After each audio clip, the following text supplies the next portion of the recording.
Welcome to Mission Control Houston. Today, the Try and Prove It show will be conducting an integrated field test. The internet can speculate on all kinds of secret transmitter systems, but here on the Try and Prove It show, we have to prove it.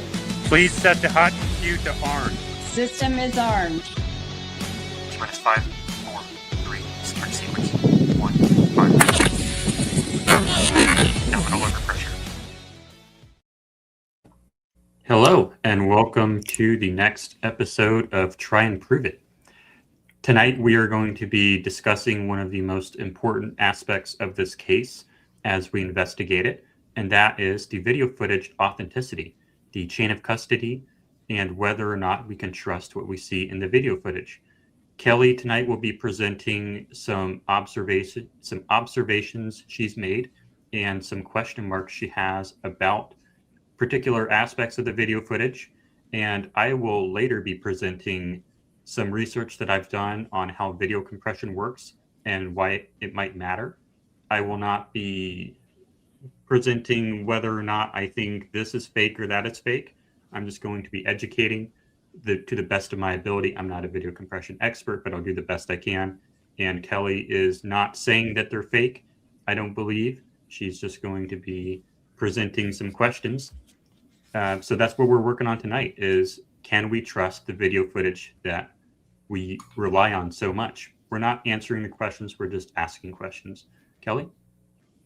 Thank you so much, Jordan. And I must admit, it is a little intimidating being on this side of the stream with you, given that I'm doing a bit of the presenting this evening. Are you on your Wi-Fi? Yes. Let's see. Hold on. I can barely hear you. Can you hear me now? If you talk, maybe.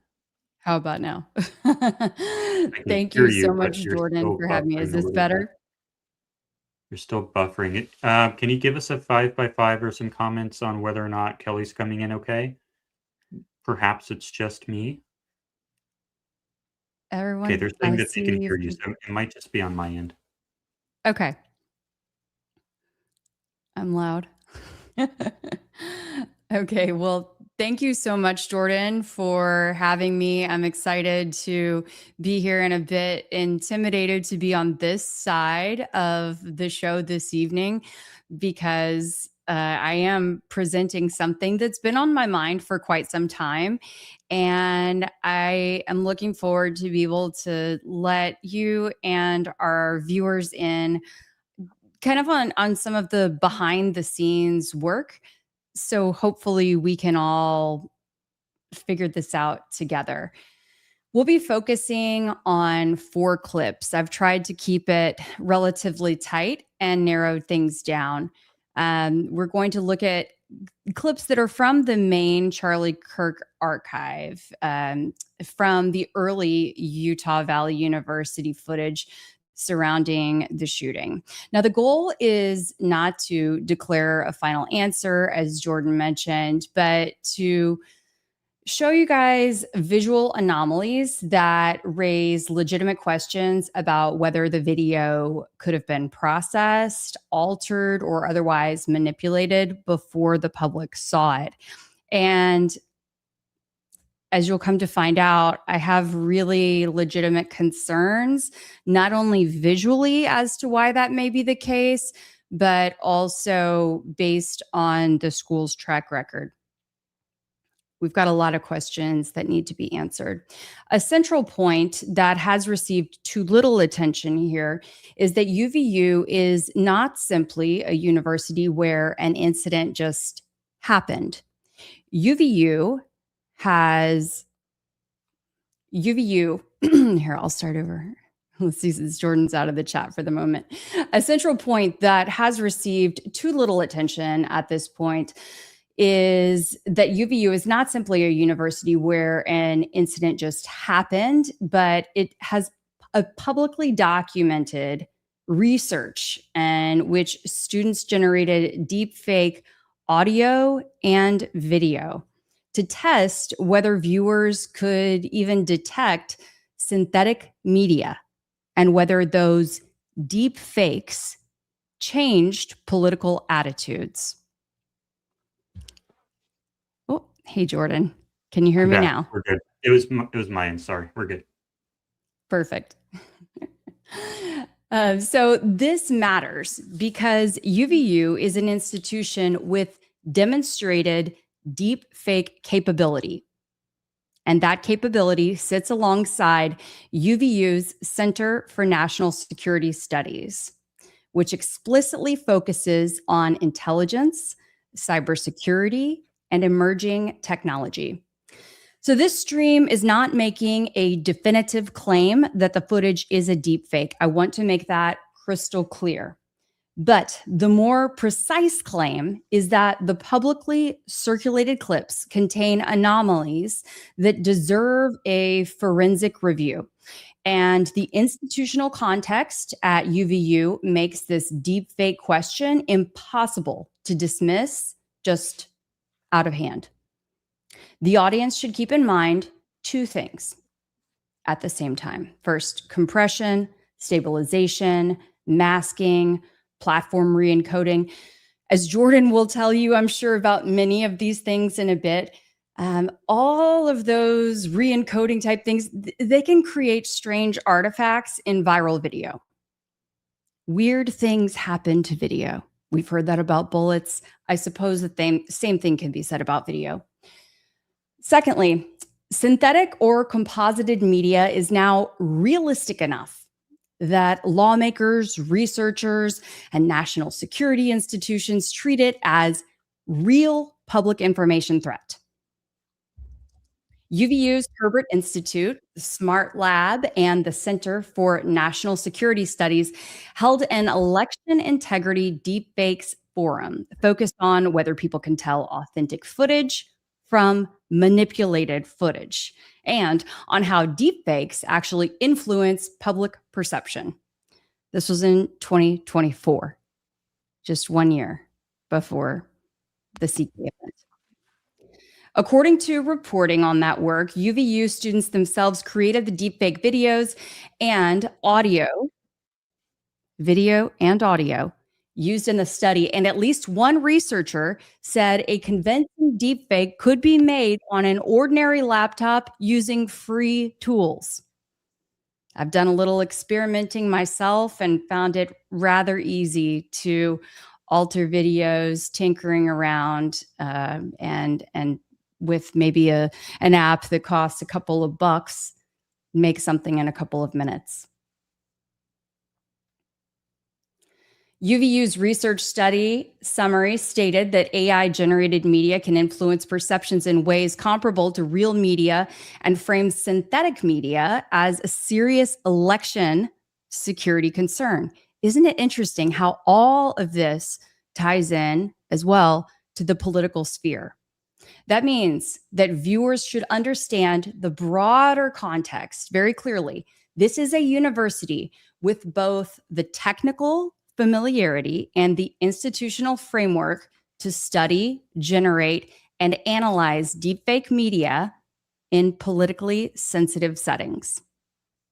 So I really want to make sure that we've got all that laid out there from the beginning. Jordan, do you have any thoughts on just those initial takes? I do, but I'll save that for later. I'll let you Okay. build your entire, not case, I'll but build continue. your I'll entire continue presentation. on. I just didn't want I to. wanna- I'm not used to just talking by myself for so long. Okay. Okay. So let me go ahead and start sharing some items from my computer. So that way you can see what I see. Okay. Just a moment here.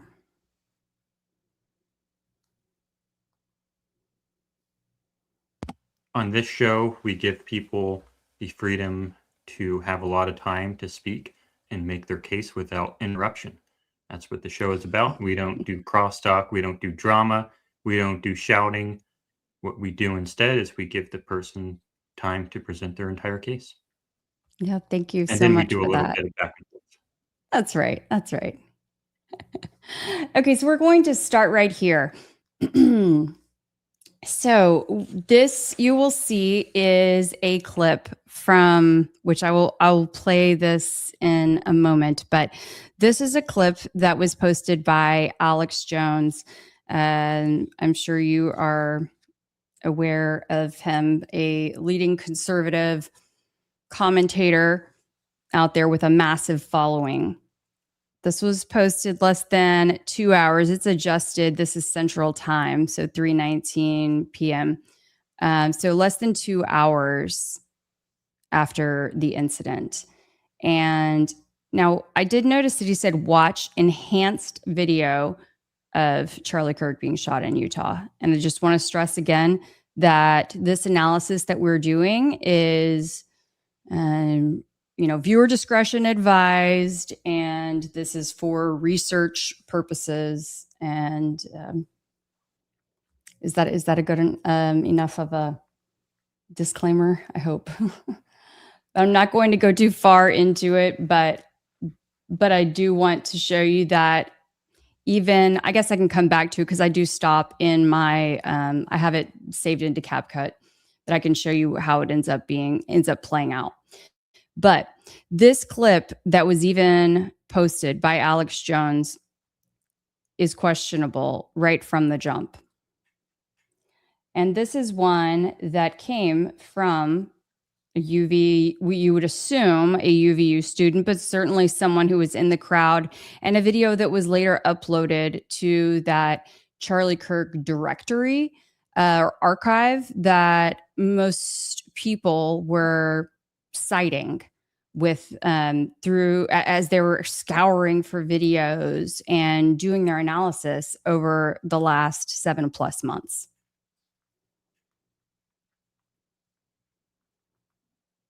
Mhm.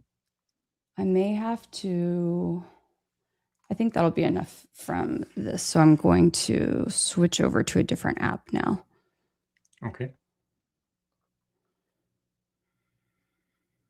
I'll hide it in the meantime.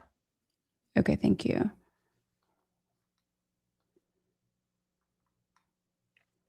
Yeah, we don't do drama on this channel. It is very judicial. I appreciate that.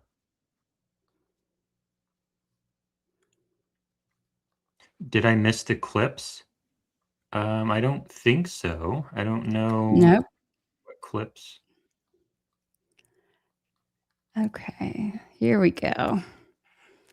If you could add that, Jordan, whenever you are ready. Here we go. And I'll try to make this, I'm going to try to make this as Ooh. large as I can. Did you get this video from there's The someone on archive. X? You got No. it from archive? Okay. Yeah. I think I actually have a better version of that video that someone gave me directly. I can share it Okay. with you later. But anyway, go ahead. Perfect. Well, and see, okay, that helps to, thank you for bringing that up. So that also kind of lends itself to this point, right? Is that throughout this investigation, each of us who have tasked ourselves with investigating, and that includes not just the content creators who you may see on YouTube or here in X Spaces, but probably, well, no doubt, thousands more out there as well. We are sharing video. Oh, hey, I have a better version of that. I have another angle of this. But the challenge comes from being able to track down where you initially got that video. Who was the taker of that video? And how do you know if, in fact, anything happened to that video from the moment that it was taken to the moment that it makes it into your hands, or that you're putting it out and sharing it with a wide audience? And then it's being retweeted, shared, repurposed. The ripple effects are massive. And they can truly influence public opinion, I believe. in a substantial way. And there's no chain of custody. No chain of custody here. So I believe that video was video number 3. So I had them in order 1, 2, 3, but we'll just go ahead and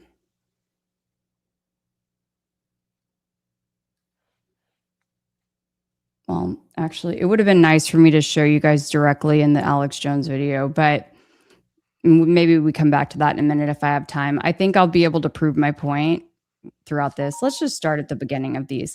So I downloaded these, just to reiterate, I downloaded these directly from the archive, the Internet Archive website. I can show you that site momentarily.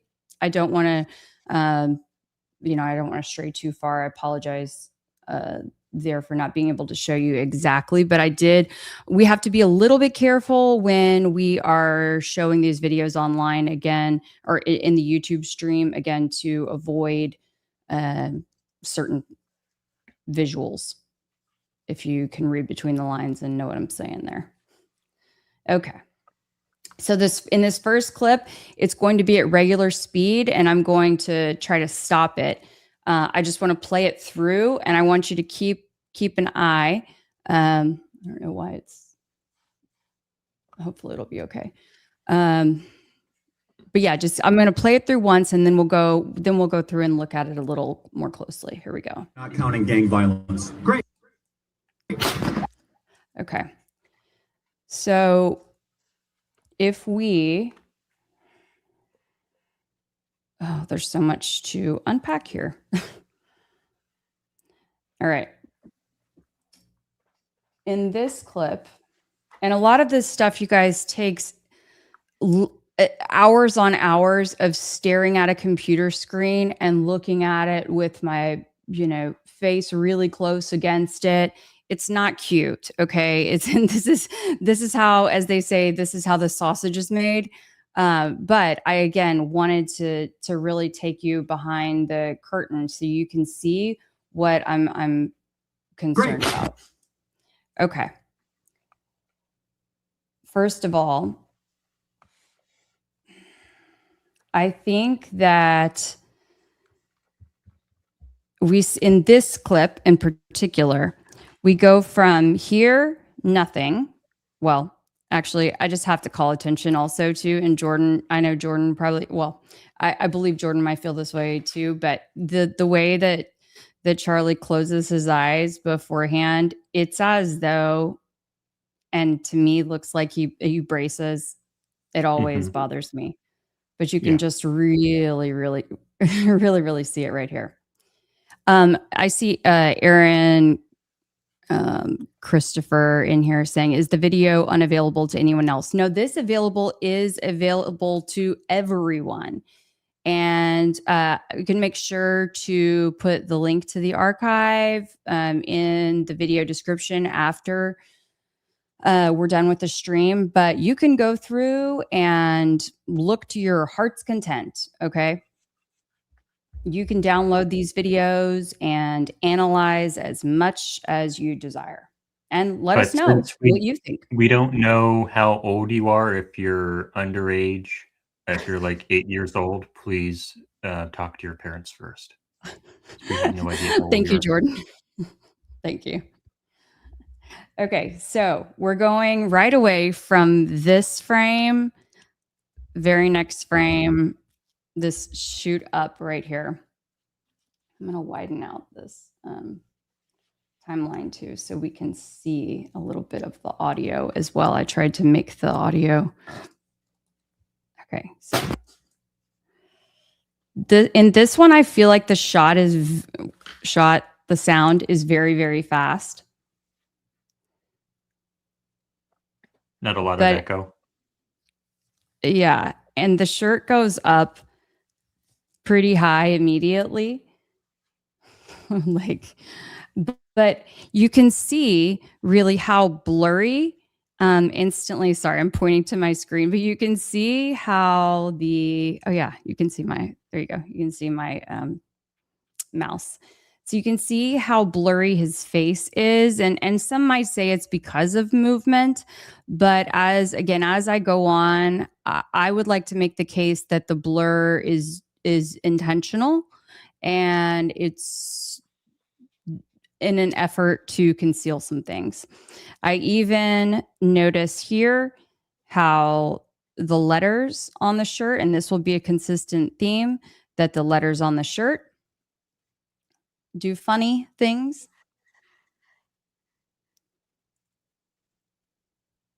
And then here's where it's going to get quite interesting. And we're going to zoom in further, a lot further.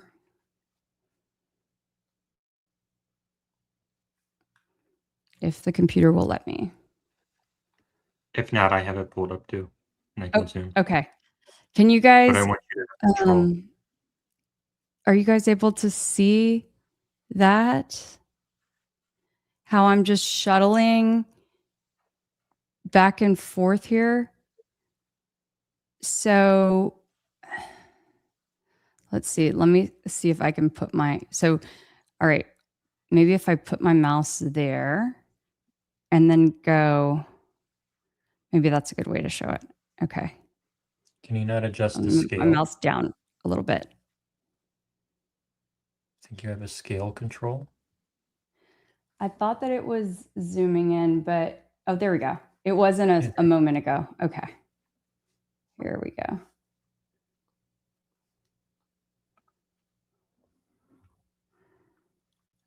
There we go, Christy. Thank you. Yes. Why is the hole in the neck not moving with him? So I'm going to put my mouse right here, but I want you guys to keep an eye on that area. And this is file number 1. I did not change the name of these files. This is file number 1 in the Internet Archive. Look at that. I'm going back and forth.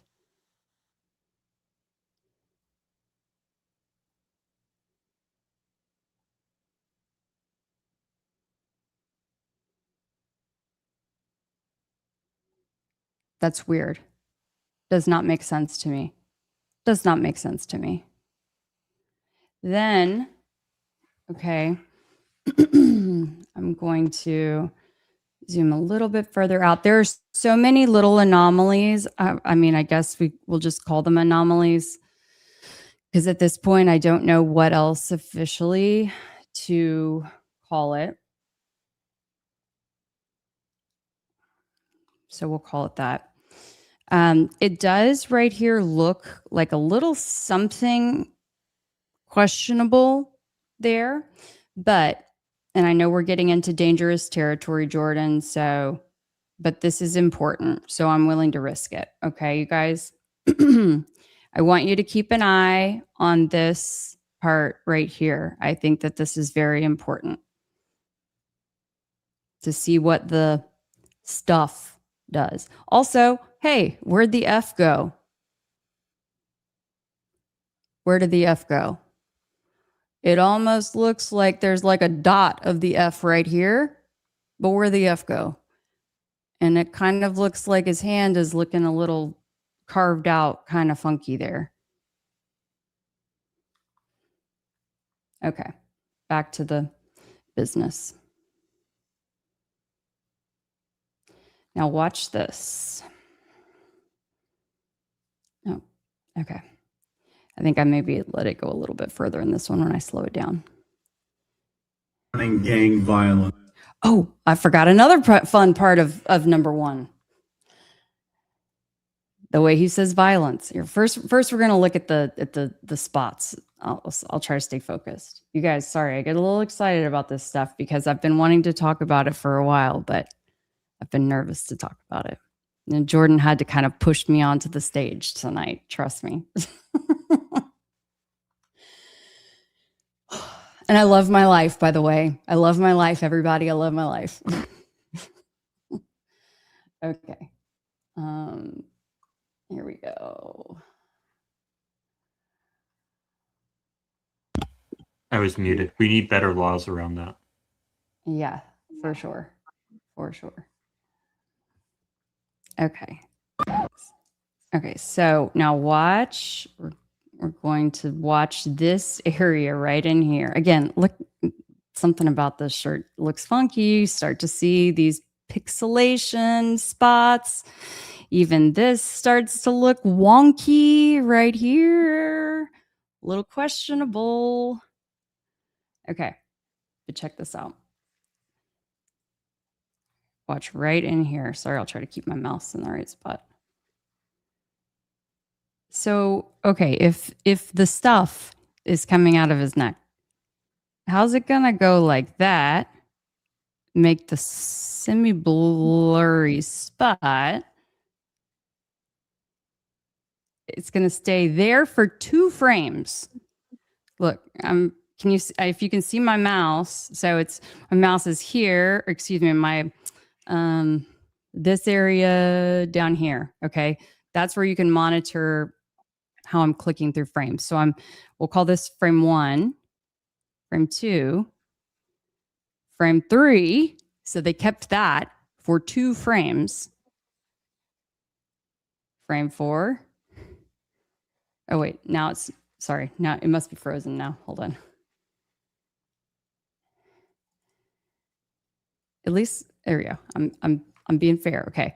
1, 2, 3, 4. Oh man, they held it for a lot of frames. I didn't even realize they held it that many frames. Okay. Wow. Yeah. That's even more frames than I expected. Okay, so to me, you guys, that makes video number 1 sus. Do you want me to keep going, Jordan, or do you want to weigh in before I go to video number 2 or video number 3? Let's go to the other ones. Okay. All right. So then there is this video. Oh, I see why I had 2 after 3 because it's a totally different angle. But the other thing I was going to show you in this video number 1 is that if we're listening, first I'll show you at the full speed. You're going to listen to him saying violence. Okay. Counting gang violence. Great. I'm going to play it a couple of times. My theory is that you don't hear him actually say violence. They maybe missed a couple of frames there. Great. Oops, sorry. Counting gang violence. Great. Counting gang violence. I think his mouth starts to look blurred. Counting gang violence. I'll play it again on the slow version. Counting gang violence. Great.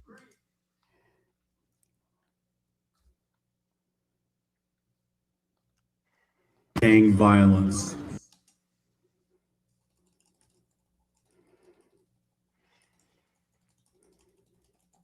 Violence.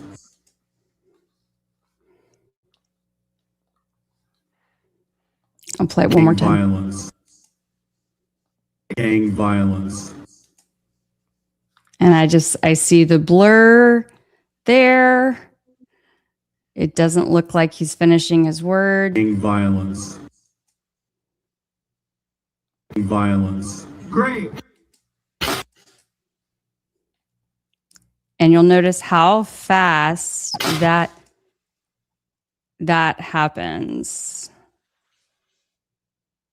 Okay.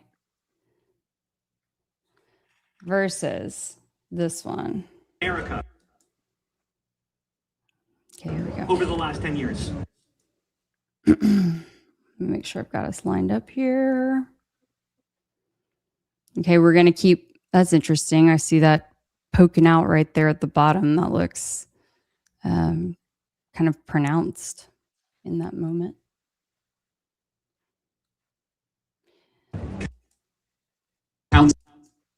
Okay, here we go. We're not counting gang violence. I'll zoom in a little more.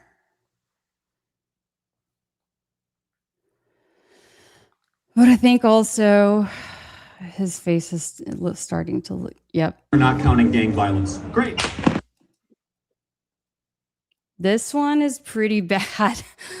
This one's pretty bad. Like, I would say if by chance this were a class project and students were turning in their assignments with rapid fire, just we're saying in theory, just in theory, some would get better grades than others.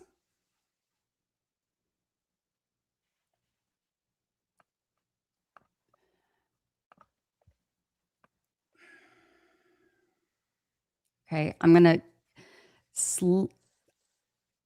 I want to really. Oh my gosh. Okay, I want to show something. What do you want to I've show? got so many things to show you guys.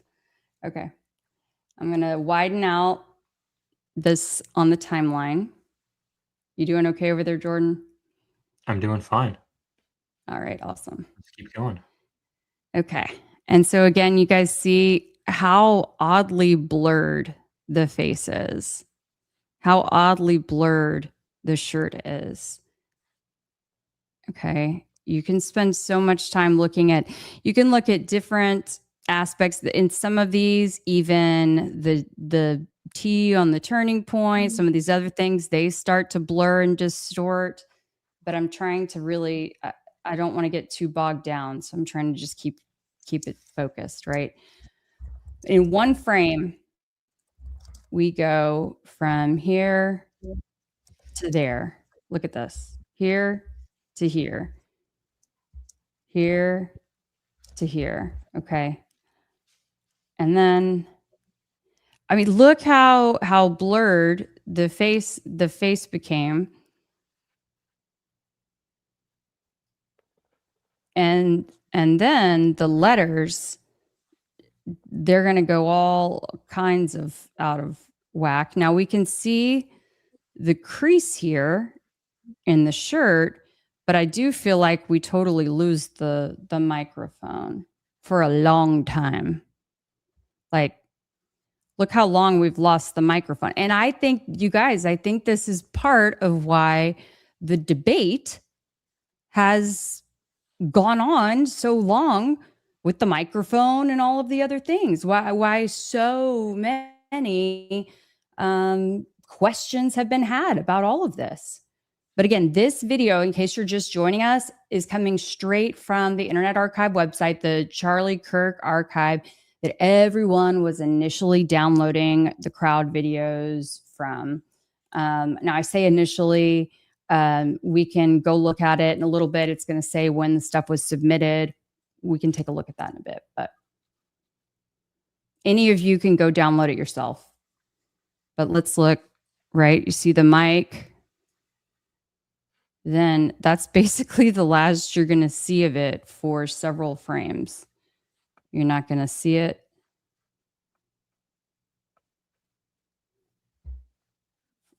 And it almost, there looks like there's something kind of weird going on at the neck there.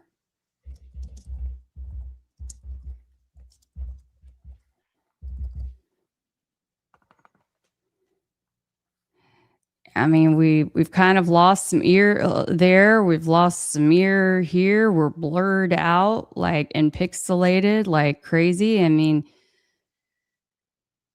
and apologize, you guys. I can't see all that you're saying. And keep chatting, please. I just know that I can't watch your chat and also watch this intensive stuff.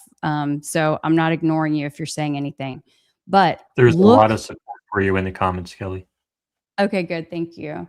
Thanks, guys. So look at what we're seeing around these letters.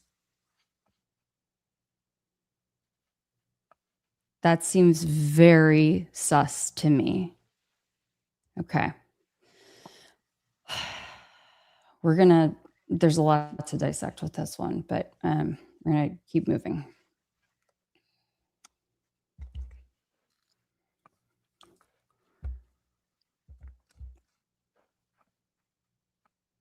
So, like, if you compared this one to the other one, which I have not done yet, but that would be really interesting side by side to see how they move, because I guarantee you this one does not have that same delay. But look at these little specks we're starting to see right here. What the heck is this? What? Yeah, you cannot make out his chin. It's so blurred. You can't make out the mic. It's so blurred. Now look, people have different quality phones, different all that. But I mean, look, this is what I was saying. Like, okay, why would this part of the turning be almost invisible, but this you can see? And then this starts to look so pixelated. Yeah, you don't see the lapel mic anywhere. It's looking pretty rough. The F has flown the coop. The M, I don't know what shape of a letter that is. Oh, we're trying to come back with something here. I don't know what exactly we got. F still missing in action. Oh, well, yep, we're trying. We're trying. Oh, here we go. We lost the E, but we're kind of starting back with the F. Man, this is just sloppy. I think this person might need to retake the course, if there was one. Look at this right here, you guys. What is this hot mess express? What is this? What is this? What is this? And why is the N so pronounced almost over his face?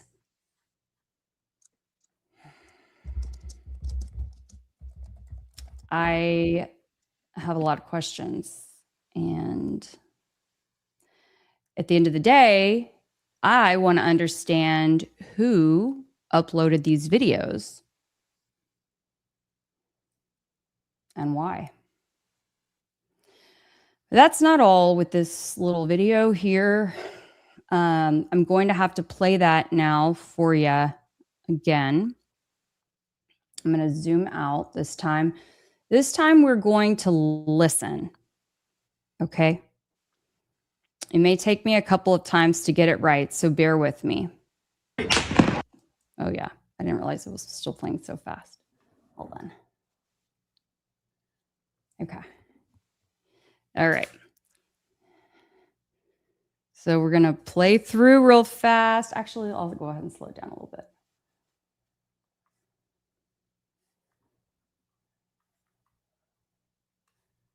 Speed.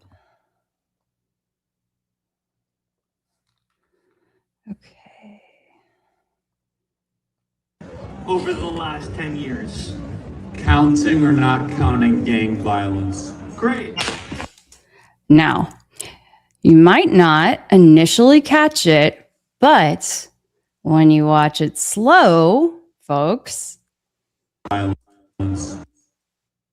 Okay, violence. Great. Great. Oh, hold on. Listen. Okay.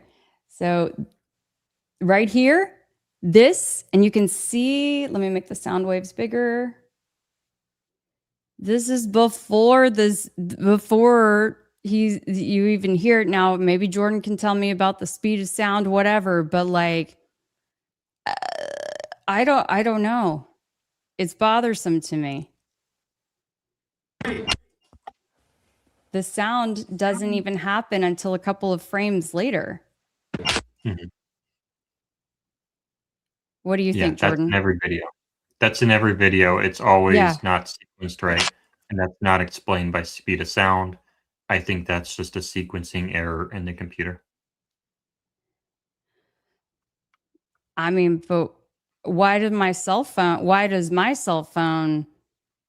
work when, I make videos and I put them on the computer and edit them? And Well, I think I mean, that's what I'm wondering is when I take videos of my kids talking, myself talking, whoever, uh, I don't have any issue with them Yeah. lining up. I don't know. Exactly. And I think that you're right. I think that is a sequencing error in QLab. Remember QLab that we use on the weekends? The rifle, yeah, That's what you mean by sequencing error. yeah, Sequencing yeah. error. Yeah. Because the bullet is actually going in the right into the van, and it's not timed exactly. That's what I think is going on there. Yeah.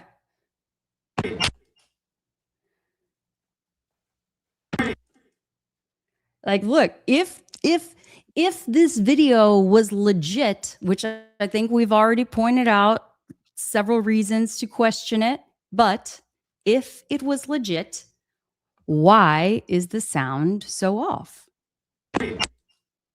It's already like this has already popped all the way up before, as you can see down here, before the sound even raises.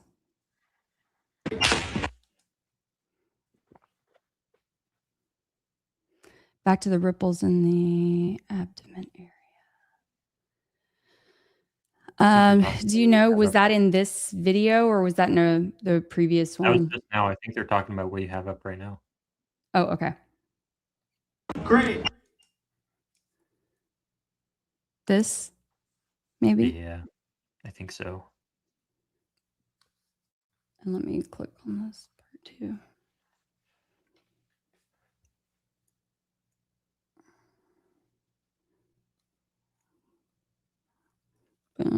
Oops, sorry.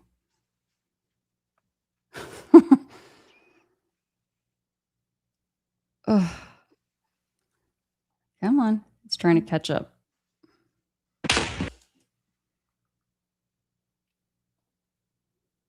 I think that might have been the frame.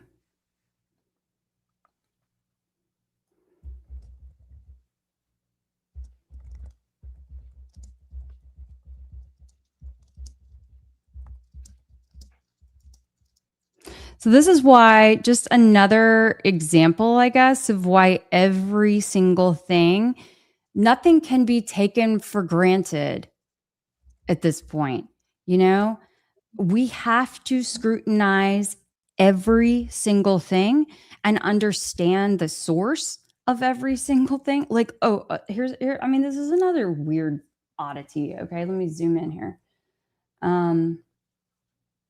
And y'all forgive me if I'm wearing you out, but I know people are coming in at different spots in this stream, and so I don't want you to miss anything. Okay, so keep an eye over here. I don't think it's a hologram. I mean, I don't have an explanation at this point, but just the brief summary would be that we're talking about that UVU has historically had a very close intelligence connections and also a deep fake media program, essentially, and done research studies about how deepfake media can impact and influence politics in America.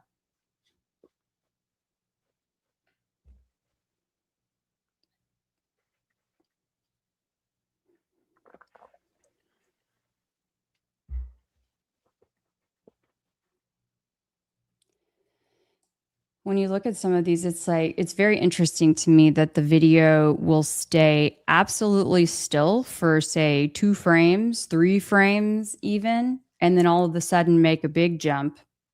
And maybe you'll be able to tell us a little more about that, Jordan. But again, like, how does the microphone just sort of vanish right here? And this discoloration around his neck, and there's just a lot of stuff looks very strange. Okay, here, like, what is this coming out here? But then all of a sudden it's gone. And then there's like this little bit for 3 frames, 4 frames. And then it's over there. I don't know. And then there's a little something extra going on over here. His hand's starting to look funky. I don't know. I don't know, you guys. I mean, I got my suspicions. That's some interesting blur. Masking, I think, is what they call it also. Masking. Rotoscoping. Masking. Oh, okay. All right. Yeah. So let me try to skedaddle to the next. Oh, I hadn't said that word in ages. Okay. This is a different angle. Hope you guys are hanging in there with us. Thank you for your patience. Hope this is as interesting to you as it is to me. As you might imagine, there's a lot to see here. Also a lot, but I think it's getting, I don't want to get too redundant because again, you guys can do all of this stuff yourself and maybe I'll do a full stream going through all of these things if YouTube will let us, but find it interesting, man. His, Frank's pretty sharp. This stuff's over here, pretty sharp. Charlie's looking a little blurry. He's looking a little blurry. Great. Okay. I just so happened to have stopped this at a very interesting time. Oh, shoot. Okay. Sorry. There we go. One thing I want to mention is right here in Frank's phone. I don't know what this means, you guys. And I think I remember someone at some point saying something about this. Clyde. Really? Okay. About so. Really? Okay. Well, I have no idea. Phone? Whoever, yeah, but it's a dot. Where's the dot? Right there. Yeah. Okay, look. So no dot. Okay, so hold on, let me go back so that everybody can like track it closely. Okay, here we go. Yeah, and as Ketchup Chip says, not FaceTiming if you look at a screen. Yeah, I don't think it's FaceTiming either, but what do I know? Also, Charlie, it's amazing how sharp that phone's looking, and I know there's some distance obviously there, but Charlie's arm's looking pretty blurry, Okay, don't worry. Here I am. Okay. So, oh, interesting. Looks like 2 dots there. Now that just confused me even more. 2 dots, okay. 1 dot. Man, now that makes me think that the dots were added in there. They do. Here, let's zoom in. Let's get to the bottom of this. I mean, not that we're going to be able to necessarily get to the bottom of it, but we can work through it together. Okay. That's so weird. I don't know why it looked like 2 dots a second ago. Okay, there it is. And it looks, I don't know why it looks lighter above this dot, but it just is strange to me. And then that lighter spot above the dot moves there. Maybe I was just moving too fast a second ago and that's why it appeared as 2, but yeah. So very, very quick. Very, very quick. So I'm going to go back again to oh yeah. So you see Dan actually he's doing his sleeve motion. So this was right there at the end and that dot is there for 1, 2 and then the 3rd frame it moves and it's gone. Now I'll zoom out a little bit.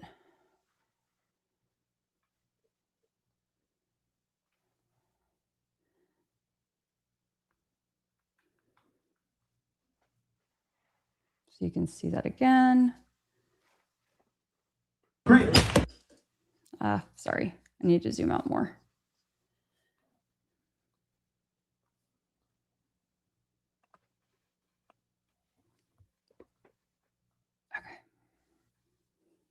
Counting gang violence. All right, right now, gang violence. We see Slick Rick touch his arm, whatever he's gonna do. Now we hear Hunter say great. See the dots. See, there we go again. Look, this must be like when it's right between these frames. Interesting. Huh. Yeah, you see it go.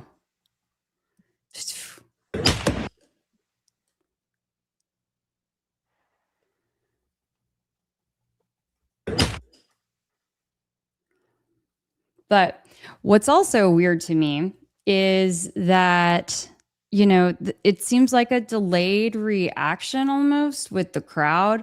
I can't speak to exactly how fast you would expect the crowd to react. I don't know. I don't have anything to compare that to, but it sure just seems like they don't have a very, very quick reaction. Like it takes, I mean, maybe they were just so shocked. I don't know. Maybe they were just so shocked. Great.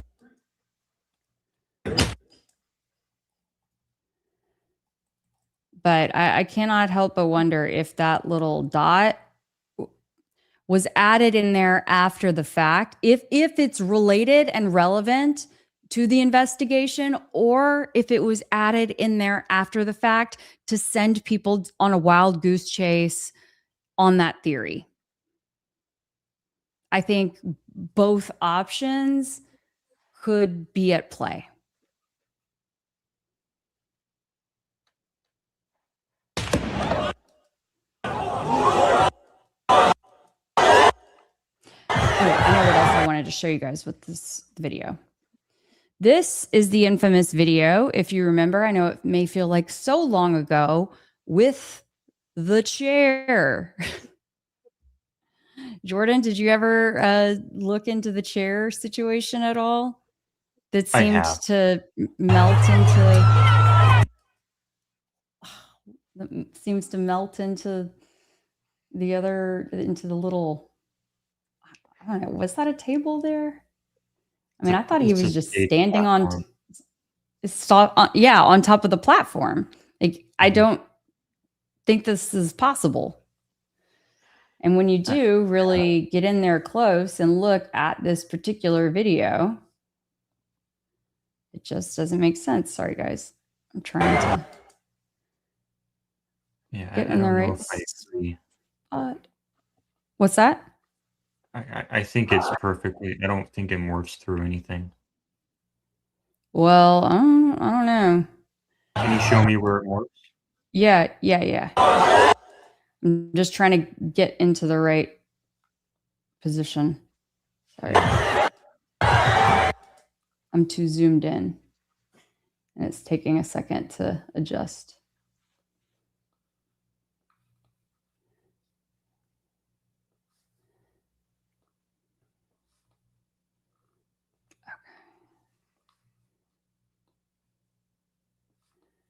Okay, let's see if this will work with us.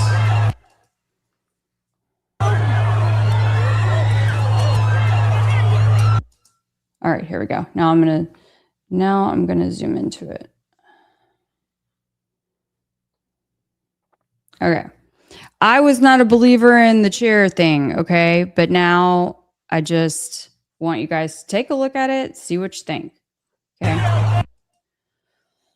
Oh gosh, sorry. It's having a hard time because I'm zooming in so much. Give me just a sec. They're about to throw the chair. Here he goes.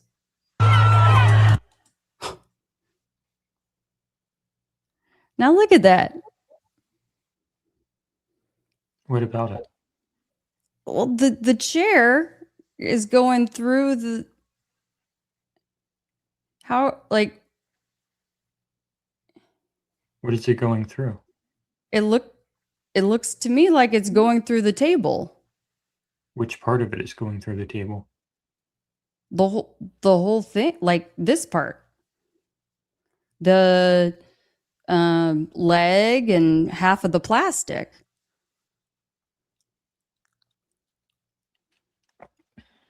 Like, here we go.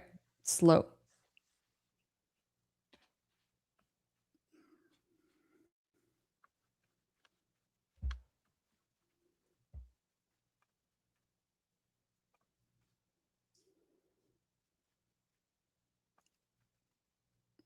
You see that? I see it.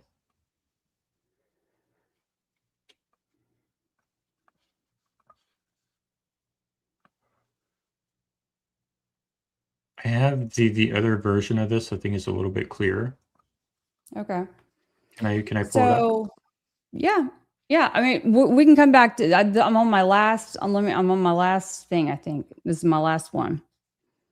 Okay. And the point, again, all of this, right, is just that this is stuff that was put on the Internet Archive in the Charlie Kirk file, and let's see. I see someone say maybe sharpen it a bit. I mean, I have not altered any of this video, and I didn't want to alter or do anything to adjust any of the video because for the sheer fact that I wanted it to be exactly as it was presented. Mhm. But yeah, I mean, you could potentially do that if you wanted to, you could tinker with it. But Before we move on, can I show my version of it? sure, yeah. I'm gonna remove yours and I'll put mine up real fast. Okay, so this is the other version from a very similar angle but a different camera. And if I can step forward here.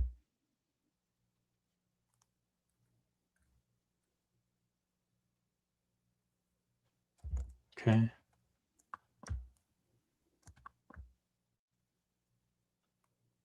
So it's resting, like this is the side of it resting on the platform. Mm-hmm. And then it falls onto Dan Flood's back. And now it's about to fall off the upper platform.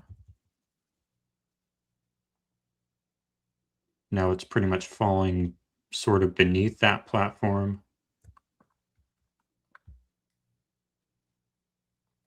And now Dan Flood is going to push it up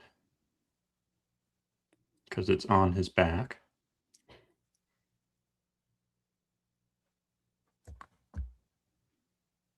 And here's the moment in question.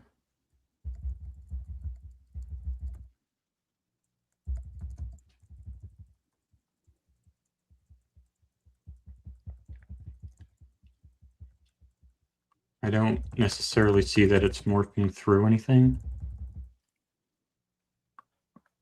Like it has one wall of leg here that's just basically a wire, and the same on the other end.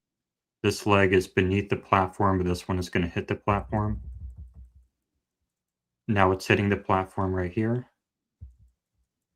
and it's falling down. So where did that video come from? That's from the other camera right beside the one that you have. I think this is Okay, Zeb do you know Boykin. who that was though? Zeb Boykin, I think, but I'm not positive. Got it. But I think. But he didn't. He didn't say who he got it from though. No, he was there, I think. Or Zeb maybe it was Boykin somebody was else. there. I think so, right? Or I mean, I somebody. didn't know that he was there. Maybe it was somebody else with a similar name. But I want to say it was Zeb Boykin. But would you agree that it's not morphing through anything here?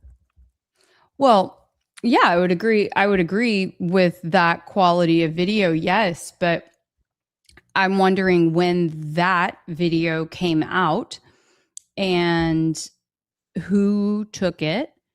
And yeah, I mean, it's like, did somebody have a couple extra weeks to, in the theory, right? Did somebody have a couple extra weeks to work on video, make, resolve these things? Like I remember people calling out the issue of the chair early on, and that was something that had to be debunked, right? And so Yeah, my that's overall fair.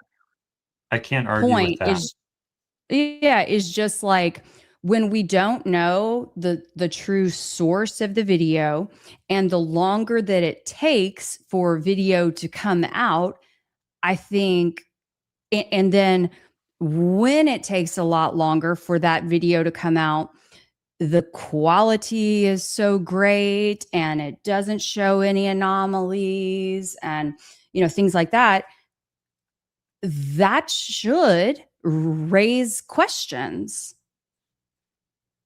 I don't know when each of them came out. I don't have the chain of custody for either, so I don't know. What you're saying is definitely valid, but Yeah. the first one that I saw was the higher quality version, and it didn't look like it morphed through anything to me. So Hmm. that's why I don't really think it morphed through anything. I, And I looking at don't, your I'm not I saying don't that I know. think in real life it morphed through something. That's Right, not I what I'm understand that. alleging. I'm Right. just saying that it's concerning to me. All of these things just add up to a very concerning picture to me.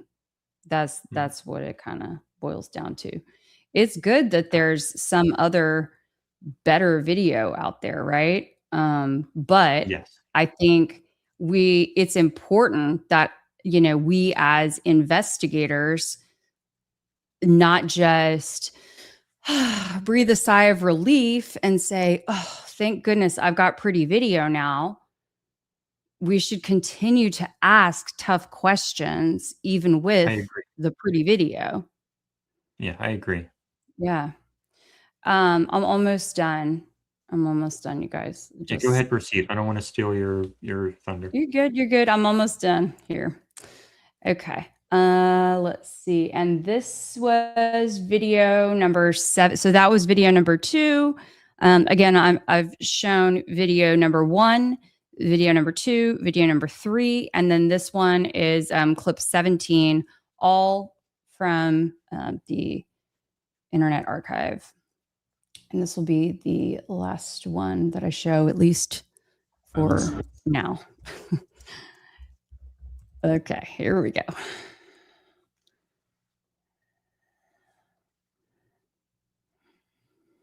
Great.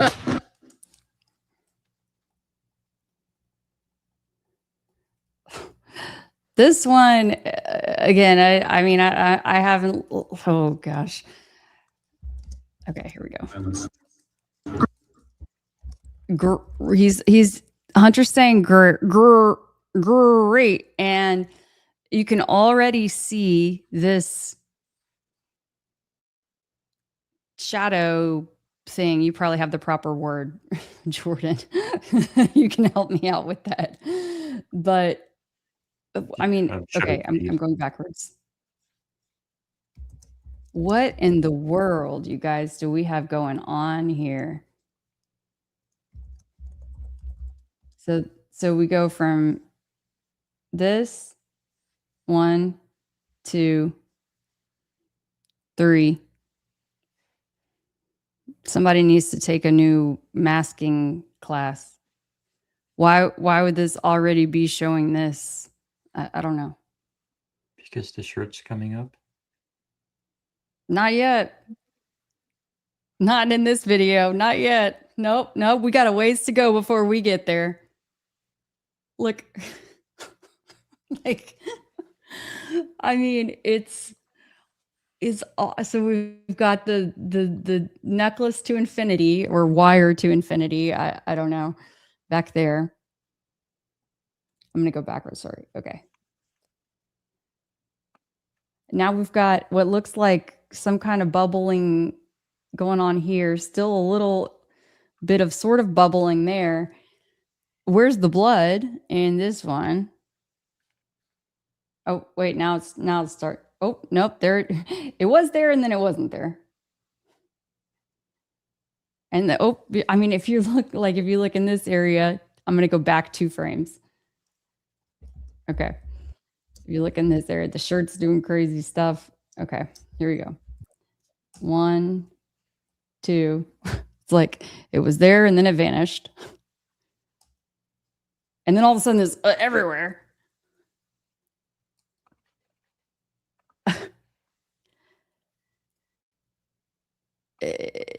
It does not work to me. So, yeah. I'll just do it one more time. Great.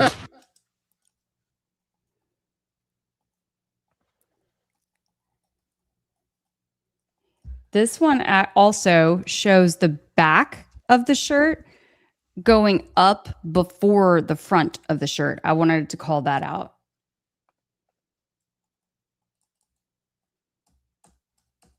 So here we go. I'm going to go forward. You can see, I'm going to put my mouse up here. But if you want to count my clicks with me, so frame by frame, 1, 2, 3, 4, 5, 6, 7. Okay, so you see the back of the shirt is going up first.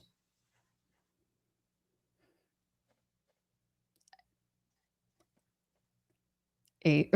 Sorry, I might have lost track, but yeah. Then we're doing something all the way different. In that case, the puff only lasts for 1 single frame. You can't, even see anymore. So I think that's enough, but Great. and then I think, guys, also I would encourage you, I don't want to keep playing these over and over and over again, but if you listen to the sound, to me, it sounds very different than the clips that you might hear in things that are edited more recently. I'm just going to throw that out there.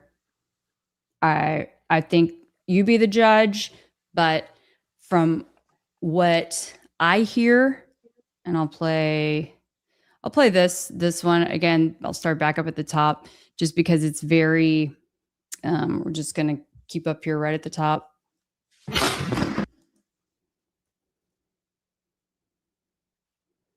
Great. Sorry, I was trying to not show the whole. Let's do like that. Not counting gang violence. Great. It sounds very different. So I'll leave it at that. Thank you, Jordan, for being so gracious and letting me have so much time, way more than I thought I could actually talk. Have at it. I sent you a private message. Okay. Can you check that out? Okay, so in a bit here, I am going to present some information on how video compression works. But I'm going to talk to Kelly first real fast. Is that okay? You see my message? Okay. Yep. I wish to go to break real fast, and we'll come back in less than 5 minutes, okay? We are going to pull up this, and we are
And all right, we are back. Thank you for waiting. I just wanted to have a private conversation, that's all. So what I intend to do now is I intend to not really educate, but sort of educate, just kind of share my research on how video compression works, the type of magic that it works behind the scenes, and maybe spread some light on why it might or might not explain some of the stuff that Kelly is observing. But I don't want it to get combative. I don't want it to be like a back and forth debate. I just want to share what I found out about video compression, and hopefully we can maybe answer some questions tonight. But it's not going to get out of hand. It's not going to be me versus Kelly. Not going to be anything like that. We are here to educate. We are here to learn. We are here to answer questions. We are here to ask questions, and we're also here to answer questions, but only when we feel like the question has been adequately answered. All right. So this is not the drama channel. This is not the me versus Kelly channel, but we are going to go into video compression now. All right. So the most important thing about video compression is, why do we have video compression? Well, it solves a problem. What is the problem that video compression solves? I'm going to share my screen again here. And here we go. I'm going to show you the problem that video compression solves. If we can go into the other one here and add my screen share and fix this thing here. Nope, not that one. I want this one. Oh no, I did the program, not the window. Hold, please. Let me get rid of this. Stop screen, presenter invite, share screen, entire screen. That's what I want. This one, please. Share and add to stage. Here we go. This is what I want to show you. So this right here to the left, maybe I can make these bigger. Can I make these bigger? I think I can. Yeah, here we go. Perfect. So this is a screenshot that I took from this video. This is a video file. If I get info on it, it says it is an MPEG-4 movie. It is 39 seconds long. The dimensions are 853 by 480. So it's a pretty small size video, but it's 39 seconds long at, I believe, 24 frames per second. So if I go into calculator here, say we have 24 frames. Why is this not letting me? It won't let me move my calculator to that screen. Okay. Probably because I have this maximized. Give me a moment, please. Let's move this over. And now maybe it will let me make this big and show me the calculator. Nope. Okay. Well, if we have 39 seconds times 24 frames, we would have our multiplier is 936. So what we can ask is, if we take what is the size of memory for a single video frame in this video? Well, we can estimate that by getting the info on a screenshot taken of the video, and it will let me show you that. So I took a screenshot of this video, and it is 1916 by 1080. So the resolution is bigger, but not by a big factor. And the size of that screenshot in memory is 2.4 megabytes. That's just one frame. But then when we look at the size of the entire video with all 936 frames, we would expect it to be something like 936 times 2.4 megabytes. This will give us the megabytes we would expect. We would expect it to be 2,246.4 megabytes. That's what we would expect to be the size of that video file, just based on how many frames there are and how much one frame costs in memory. But when we go into the info here, it says it's an MPEG-4 movie, but it's only 4 megabytes. So one screenshot of one frame costs like 2.4 megabytes just for one frame, but the video itself is only 4 megabytes. So how is it that one frame is somehow like over 50% the size of the entire video? Well, it seems kind of strange. Like maybe it's a glitch, maybe it's an error, but no, it's not. Like that is the actual size. Turns out when we create videos with multiple frames going by 30 times a second, we can't just store the entire video or the entire frame each frame. What we have to do is we have to do a lot of work in the background to compress the amount of data it takes to store each frame. We're not actually storing each frame. We're barely storing any data each individual frame. And that's why a video, a compressed video, will actually be significantly smaller than the sum of all the screenshots of all the frames. It's not thousands and thousands of picture frames. It is, you're basically looking at computer code. Like when you watch a video that's compressed, you have to imagine it like a composite of a computer robot trying to follow instructions to try to piece back an image, basically with computer code. And I want to demonstrate that with Kelly here. If my screens will cooperate. Notes here. Nope, not that one. I want this one. Okay, so my plan is to, so my presentation skills is not Kelly's. All right, so we talked about that. And now we're going to talk about how compression has to encode using instructions, not pixels. So the video compression algorithm, H.264 is the most common one. It does not copy pixel by pixel. It creates basically instructions in computer code that tells the computer how to reconstruct the image with significantly less storage than the image itself, right? So we can talk about keyframes and iframes. So the computer has to start with an image, a mostly complete image, in order to start compressing. That is a keyframe image. And then on the following frames, it can start reasoning about the original image, like, okay, this object moved to the left, that object moved to the right, this object is maybe darker now. It can sort of start formulating these instructions based on the original image. But you have to start with that original image. And it doesn't just use one original image. It uses several images throughout the video called keyframes. And those are stored mostly intact without like all the special instructions. But the in-between frames are typically called iframes. These are the images that the computer reconstructs from the instructions. So if you have a video that was not encoded correctly, and you have a cut in the middle to a different scene, sometimes you'll see it gets super, super glitchy right in between cuts. That's because it's using the wrong keyframe.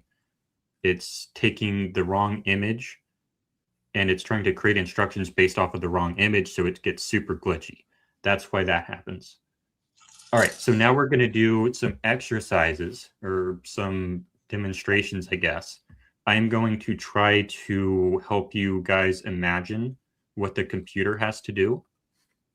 And I think Kelly has some copy paper and a black marker. And this is what I'm going to do. Let's make the thing bigger here. And let us make the Chiron come back. There we go.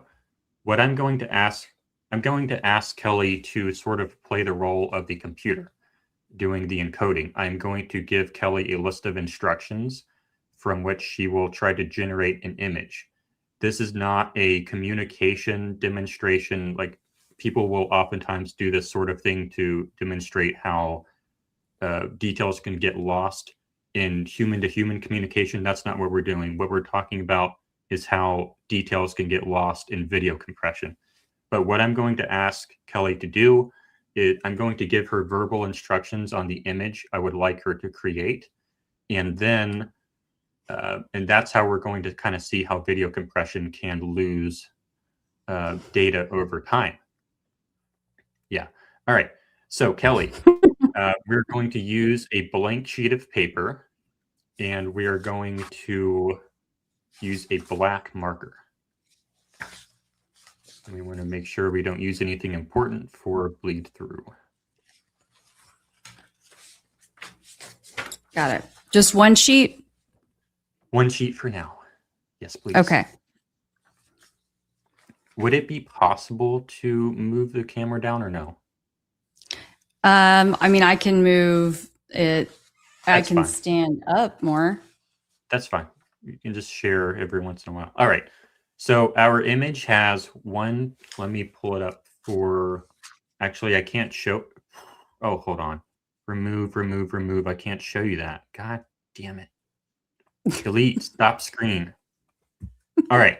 You're not allowed to see that. So in our image, we have 1, 2, 3, 4 stars. We have 4 just black and white stars with nothing in the middle. The first one is in the center, but up maybe halfway and over to the right just a little bit. And it takes up maybe 1/20th of the size of each sheet of paper. And each star has 5 points. Okay, so I'm drawing this out. Yes, I'm playing and I artist. have to limit the amount of words I can use because when the computer does this, it has a very limited amount of data it can use to provide these instructions. So I have to keep my Okay. word choice very limited. Okay. All right. So first star. Can you repeat again? I was gearing myself up to draw. I thought I was just like gonna, color color a circle. You're trying to encode a video. So Okay. again, we have 5 stars, the first of which is about 1/20th the size of the sheet of paper. And it is in the center, but then go up maybe halfway to the top and then over to the right, like an inch or so. And draw it. Yes, please. This is an exercise in how far removed the final video compression image is from reality. Okay, now Okay. we are going to draw another star in the lower right-hand corner, and each point of the star will be like maybe 3/4 of an inch away from the side of the paper. It is the same exact star, just down in the bottom right corner.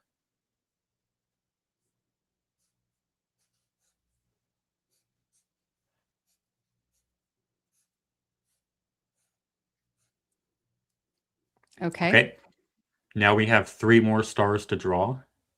They Everyone are else can going to follow be, along at home, by the way. yes, they can.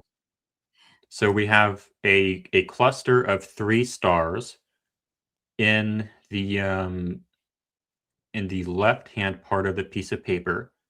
The cluster is sort of centered on the x-axis. So if you have x and then y, your x-axis, they're centered vertically on the x-axis, or I guess that would be on the y-axis. Sorry, they're centered.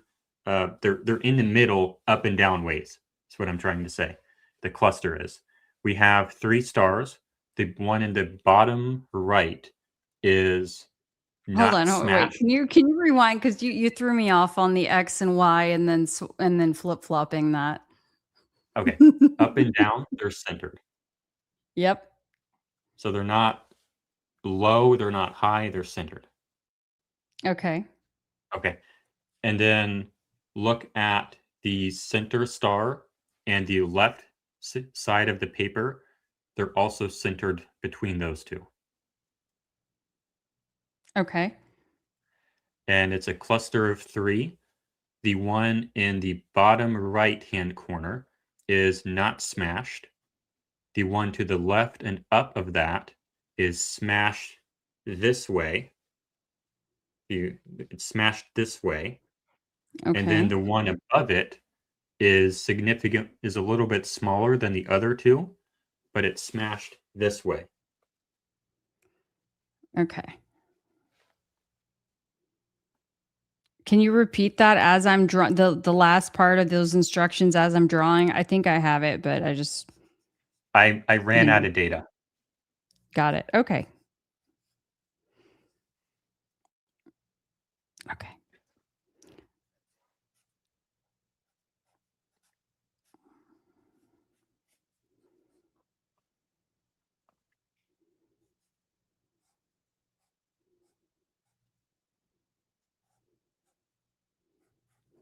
Okay. All right. Now we're going to do the next image. Anything that does not move between images, you do not need to draw again. Hold on. Is this a different sheet of paper? Yes, it is. Okay. I hope someone at home is following along, and then they can tweet us with their drawings and That don't would be cheat. terrific. Okay. I am extremely low on data now. I have Got it. to I'll very much zip it. limit, or I do. You don't have to. You don't have to draw anything that doesn't move. Anything that doesn't move can just stay. It will have perfect resolution. You don't need to draw it again. Don't touch it. It's fine.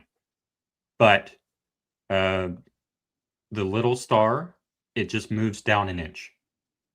Those are my only instructions for this frame. The whole thing all over again. Nope, you only need to redraw the part that moves. Oh, the little star. Mhm. The squished, the star squished this way or the star squished this way?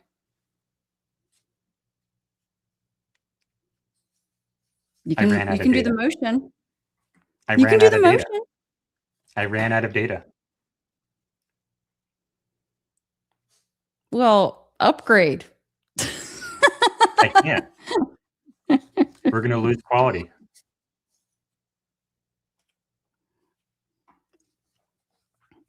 Okay. We have data limits.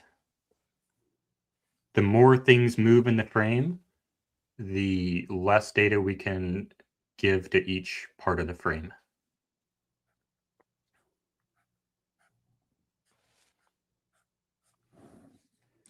Okay. Okay, next frame, just move it down a little bit more.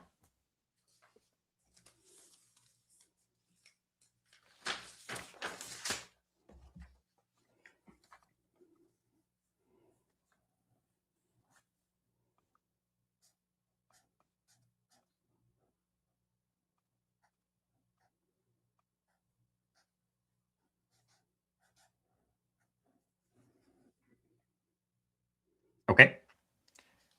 Next frame, move everything over like an inch. So in this frame, you don't need to redraw every star. You just need to like draw a box that sort of represents everything and then just move it and then just like draw an arrow to the right. Hold on. Say that again now, please. Just move everything to the right a little bit. The whole thing. Mm-hmm. The Okay. camera is panning. Gotcha.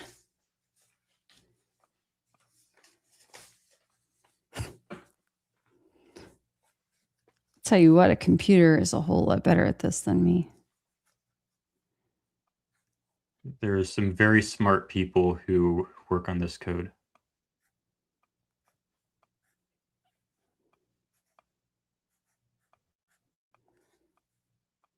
Yeah, I mean, that's why like people used to make cartoons back in the day and the flip books and all that. They Okay, were are you very done? good at it. No, I'm not done. Okay, I'm providing my color commentary. perfect.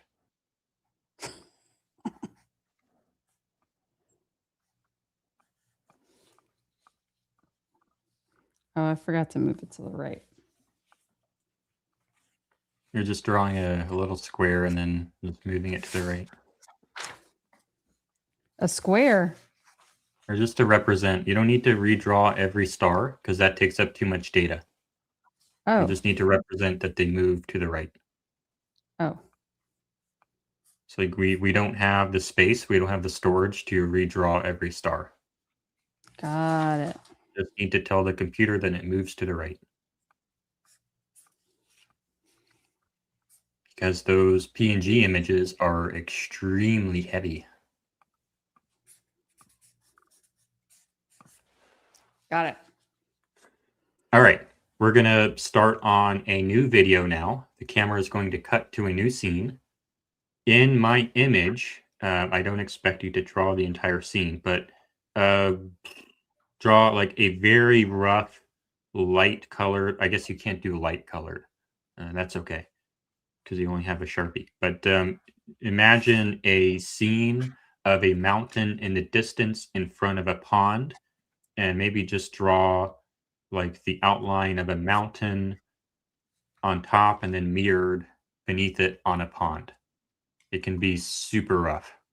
This is getting over the top, Jordan.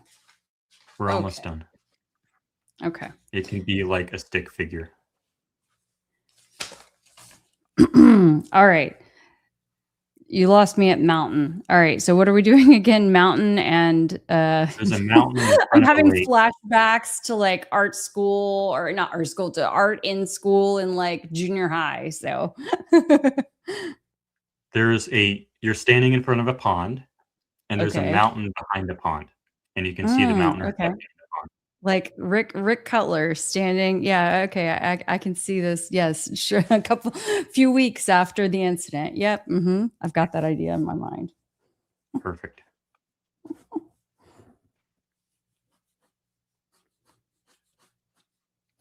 Okay. All right.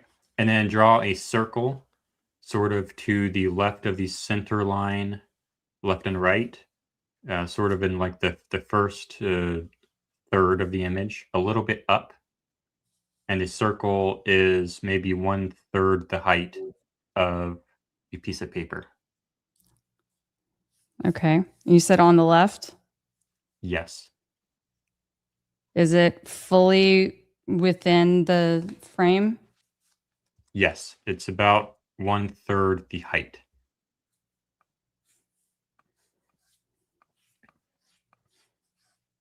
Okay, so I've got my mountains and I have my circle. Perfect. And now on the next frame, just move the circle to the right.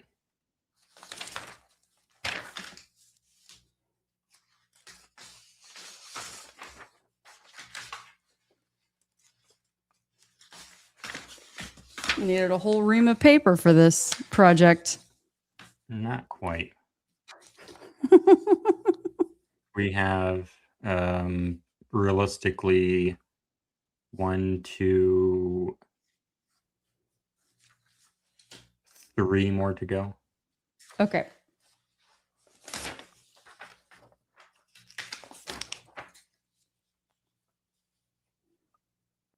Are you done? Yes, just the circle on that one, right? Yep, that just moves to the right. Okay. All right. And then, are you done? Okay. Then on the next frame, the entire photo of the mountain rotates. Let me get the exact number on this. I don't know what the exact number is. Format pane. Picture corrections? No. Position. I don't know what the degreeage on it is. I don't know how many degrees, but the entire mountain range rotates.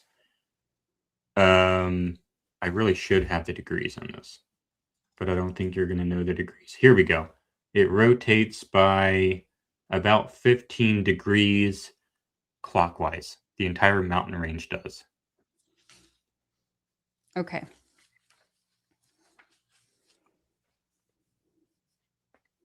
But you don't need to redraw the mountain range. You just need to show that the mountain range picture rotated. So like maybe just draw an arrow.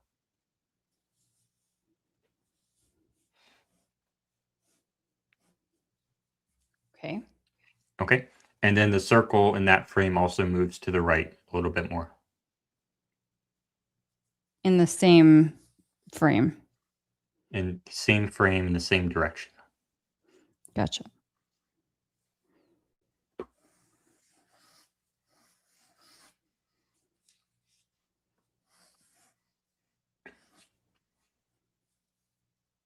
Okay.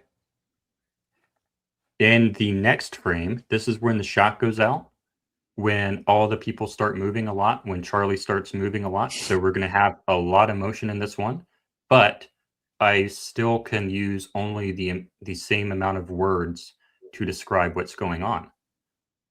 In the last frame, basically nothing was moving. The frame before that, basically nothing was moving. So it was super easy for me to communicate what was going on. That was the number of words I could use. It was fine back then.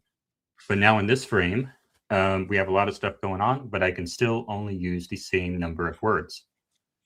Add 5 mountains. They are all rotated by varying degrees. They are all positioned in random locations, basically. One is sort of in the upper left. One is a lot bigger. The one in the upper left is small. The one sort of in the center to the left is really big, but it's rotated by a lot. There's another one that's kind of in between those two sizes that's in the center, and it's rotated 90 degrees to the really big one. And then sort of in the upper. I appreciate it, but like the computer has something to look at. Okay. The computer has something to look at here at the previous image to create the following image. And I have nothing to look at. That's fair. So I guess I can continue. Let me show you. That is a valid concern. I mean, it can still play off of what was done before. This is the image that we're looking at.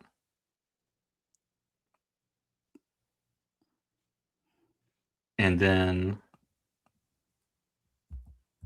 if this thing will go, I don't think it will. I don't know why it won't, but I want this just work. So that's one image, and then that's the next image. So like, how do you communicate the changes between this image and the changes in that image? There's like a lot of instructions there. And like this one can have, let's add a random effect to that one. Let's add some color to this one. Let's add some blur or something to that one. Now imagine the number of instructions I would need in order to communicate all these changes to you. And yet, I still only have the same number of words that I did over here. All the while, if this circle is not moving, that circle, I can just tell you, keep the circle in the same spot, don't need to draw it again. So in this one, it actually is moving. It really shouldn't be. So I'll delete that. So between these two frames, the circle doesn't move. So it's going to be really sharp because I don't really need to update any instructions on that. So it's going to be super sharp. It's not moving. It's fine. But the stuff in the background, anything that's moving, I have to update you with new instructions, and my instructions are going to suck. So it's going to be really blurry. It's going to be really pixelated. You're not really going to know how to do it. Yeah. Right? Because the stuff that's moving requires a lot more instructions, but the stuff that's not moving, it's just redraw that the same way. Okay. Now, Yes, for sure. this one, oh god damn it. I was clicking on this on the StreamYard. I need to click over here. So this one, I think maybe I shouldn't have showed you that. But this one is basically trying to demonstrate that in another way, in a different aspect of compression, you can have some predictions going on. Like if you render this block here, and then you render this block here, and then you render this block here, and then you render this block here, and then it's like, okay, this block here, what do you think that one's going to be? Is it going to be blank or is it going to have a line? You'd think it was going to have a line. Yeah, so it predicts that. It predicts, okay, there's probably going to be a diagonal line there. And then it gets down to here, and it can see it's probably going to be a diagonal line. And then, yep, we still have the diagonal line. So that's another work of magic that it does, is that predictive stuff.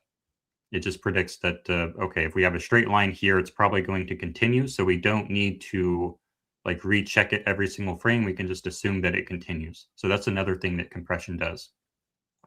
Okay, that is the end of that little game, I guess. Let's go back to this screen, and I will resort to my notes here. Hello to Trigger Smart. He's in the house. He wanted to grace us with his presence. Encourage everybody to hit that like. Make sure that you are subscribed to Jordan's channel to try and prove it, and to my channel. And make sure you have the notifications turned on. Yeah. Thank you, Tonight guys. is whether or not the videos are fake. Kelly presented some questions, and I'm attempting to answer some of the questions, I think. But I also have some pretty cool stuff where I am now going to show you where I The audience actually get did. to see my handiwork. Hey, there we go. I think it's upside down, though. Oh, There we go. Perfect. Yeah, that's. I mean, it pretty wasn't close. so bad, but No. this was my mountains. Hold on, let's see if it'll adjust. It's pretty Yeah. bright. Not bad. Nothing like what nothing like what your screen looked like. I know it's kind of. But you're right, though. What you said was correct. It does have the keyframes to reference. Yeah. So like the original keyframe would be fine, but the greater point I was trying to get at was when we have a bunch of stuff moving in the frame, it has to add so many new instructions, and it kind of runs out of data. So the instructions have to get shorter and shorter and shorter, and so they start kind of sucking. All right. So now I'm going to reshare my screen. If I can go back to that one. All right. Does this look familiar?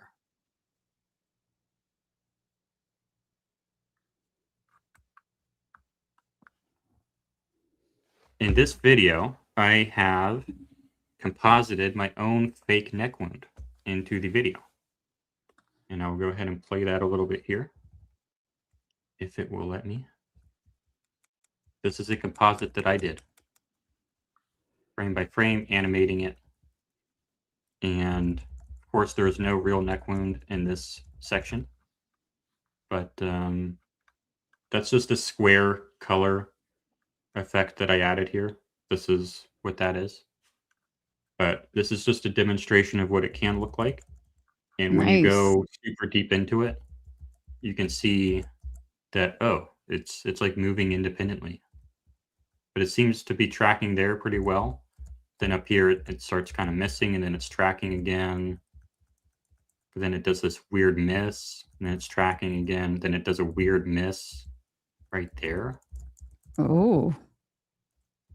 And it's not quite tracking. And it's also morphing over time because I'm animating the size of it as well. So I wanted to do it. This isn't as perfect as what we see. And I'm not asserting that this is what it was, but I did want to demonstrate that while compression, I think, is probably the better explanation for this, compositing also can explain it. So we have multiple competing explanations, or multiple competing candidate explanations. And now, like, this is obviously not the right shape. And I did this super, super fast. Yeah. How long would you say that it took for you to do that? Like 5 minutes. And have you ever tried to do anything like that before? Nope. Now we can look at, since Kelly already made us get banned, you can look at the real one, and you can see we still have the same sort of morphing thing going on. Now, do I think that that is a result of compositing? Not really, but it could be. So we just demonstrated that it could be. But it is Just so moving a little bit. happens to be it looks But I'm pretty fun. sure I mean, what are the chances? What are the chances? but I'm sure that I could find some examples of this in known to be authentic video footage from compression, I think. So I should have done that. I didn't have time to.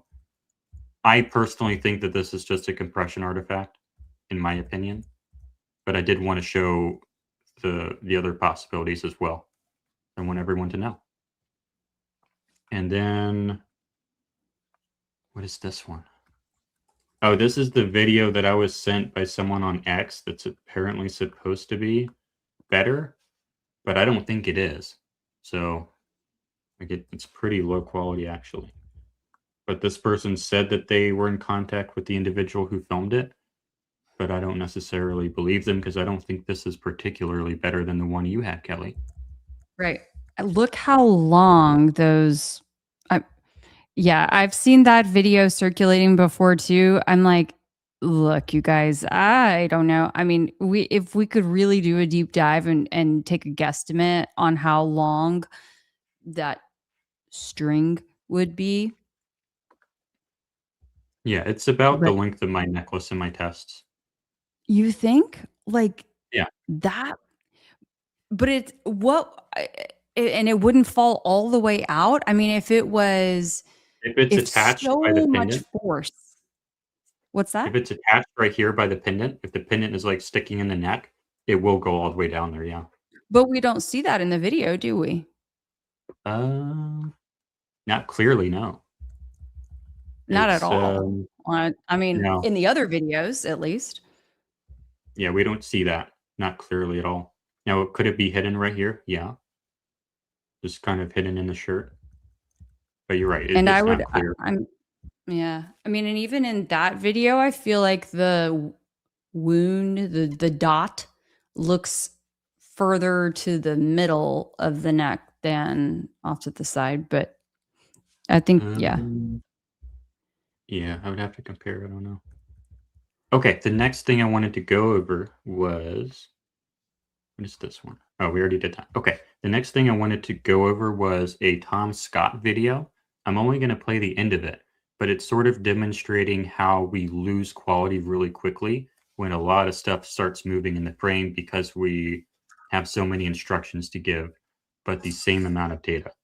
So I'm going to find, that's not what I wanted to show. I wanted to show this. So this is a Tom Scott video. I'm only showing a small portion of it here. I believe we should have audio. Let me know if we do. Not yet. Okay. Let's go into that, and then let me go into OBS and see if I can find out why. It should be working. I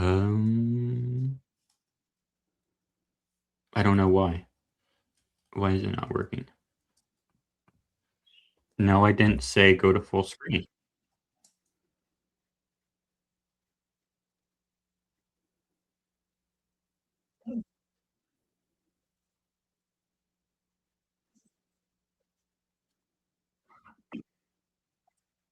Is it working now? It's not on the screen. It's the freaking AEC. Oh, come on, man. I am outputting the audio. No, I'm not. Why am I not outputting the audio? I should definitely be outputting the audio. Now? Nope.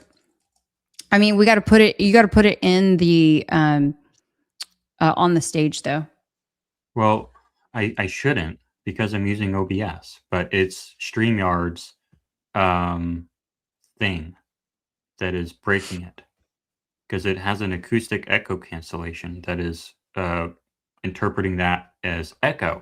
So it is deleting it. It is removing it from my OBS stream. Share screen, entire screen. This one, also share system audio. Yes. To tell StreamYard, hey, don't cancel out that audio, please. And now maybe it'll work. All right, sorry guys, here we go. I think it'll work now. Put detail back in. So even if you're watching in Is it working? Yep. the best quality you can, what you're seeing now is still the limited version. This is 200 kilobits a second, 200,000 ones and zeros going over the wire every second. Doesn't look too bad with modern encoding. You might lose some fine detail on the face or my hair or hand gestures, but you can still see what's going on pretty clearly. But now, let's add a bit of snow. And suddenly, those bits aren't all being spent on rendering me. Instead, they're also being used to track the stuff that's flying around. It's chaotic. It keeps changing direction. It's complicated. So just saying, move those pixels here won't work either. Let's add some confetti too, all colorful this time. There we go. Now it's all starting to fall apart. The more stuff there is moving in the frame, more confetti. There we go. The more spread out those 200 kilobits have to be. More confetti. Here we go. No matter how much the encoder tries to optimize for faces and skin tones, it just doesn't have bits spare. More confetti, more snow. Now, even if I turn the bitrate back up, put this in the highest quality I can, it still won't look good right now. I don't know why I'm yelling. I'm adding the wind noise in later. But it's not really about the confetti itself, though. It's about the movement. If we freeze all this stuff in midair and just make it a background, over the next couple of seconds, the quality of the video will come back. Okay, so that's a really good video that he did. Sort of just demonstrating how the movement has a direct impact on why we would see that stuff that's not moving would be really sharp, but the stuff that is moving might be a lot more blurry. Okay, and now I'll look at my notes here. Yeah, so like when the shot goes out, when Charlie's moving around, that can cause the blurriness to go up because he's moving. And then when the shot goes out and everyone in the crowd starts ducking, looking, everyone's moving because of the shot, that can also increase the amount of movement in the shot, which makes everything even more blurry. So, all right, so now... Can I ask a question on that? I know we were kind of like deviating a little bit from the typical style, so sorry, because I'm... or I can save it. You tell me. Go ahead. If you're on a track, I can save it. Go ahead. Okay. Well, it makes me think about, I love going to concerts and music festivals, things like that. And I am the dork that takes a lot of cell phone videos. Okay. Mm-hmm. And that's just always been my thing. And so you may have a singer or performer who is standing there and then all of a sudden then they're moving. And so why would that be different from what we see in this case? What's the difference in observation? Well, I mean, if the focus of the camera is, because everybody, like the person who's filming is focused on Charlie, then how would that be different from, for example, what I, experience when I'm shooting from my cell phone? Someone who's performing on stage. How zoomed in is it? I could be in the nosebleeds to I could be up front. I mean, I have all sorts of different angles or distances. I would propose that there probably is a lot of blur going on when you zoom in. And if you were to upload it to X, there would probably be even more blur. And if you were to download it from some X downloader, there would probably be even more blur. Oh, Trigger. No, my videos are wonderful quality. Don't you worry. I could entertain us all night long if only I wouldn't get then a copyright strike, over and over again. Why? Sorry. Oh, okay. Yeah, I would propose that they probably are blurry. And I would propose that the blurriness probably does go up as the crowd moves. But it could also be possible that maybe I'm wrong. Or maybe it's a different codec. Maybe it's a better phone. Or maybe there's just a different chain of custody. Or maybe the Charlie Kirk stuff is fake. I'm just trying to present the basic underlying principles. I'm not making assertions of fact Sure. regarding TK. Got it. Okay. Where was my, okay, so what I wanted to close with is that I'm not concluding anything. I'm not saying Kelly's wrong. I'm not saying I'm right. I'm not even coming to a conclusion saying that the video is fake or is not fake. But I do think that with a better understanding of how compression works, we can come to some answers that maybe Kelly asked previously, and we can go into some of those if we'd like to. That's up to Kelly. But I just wanted to close saying that it's not conclusive. I'm not saying that the footage is or is not fake, but hopefully this helps better educate on how modern video works. Thank you so much. I actually learned quite a bit from you, and I appreciate you going into the deep dive and having me do the interactive experience of drawing out stars and mountains. So thank you. Hopefully, at least a couple people in the audience gave it a shot too. So thank Perfect. you so much, Jordan. Okay. I mean, I think for the most part, we could take a look and see. Oh, I see a super chat coming through. I've seen a few people in the comments asking this. Is it Christmas? What's with Frosty? Can you please, Jordan? Inquiring minds want to know. I only threw away my Christmas tree like a couple weeks ago because I just don't do these things. Because I have Wait, ADHD. you're like a real Christmas tree? My real Christmas tree.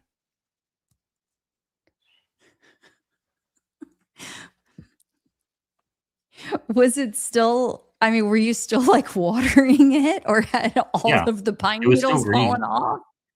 It was Most still of them green? fell off, but it was still green. I watered it. Wow, But yeah, that's why. I just don't feel it's like getting the impressive. boxes out again. Love it. Yeah, I mean, before you know it, it'll be time. Yeah, it took me to May last year, I think. Man. Well, okay, I actually still have some skeletons from Halloween sitting for me to put them up in my attic, so I can't give you too hard of a time. I'm like, I need someone to help me so I don't fall. That'll be my demise, right? Is falling from my attic with my skeletons. Mhm. Oh Okay, goodness. so Stay I did frosty. make some what is like Thank you, Charlie. the most damning piece of, I guess, question you have about the footage that seems the most fake?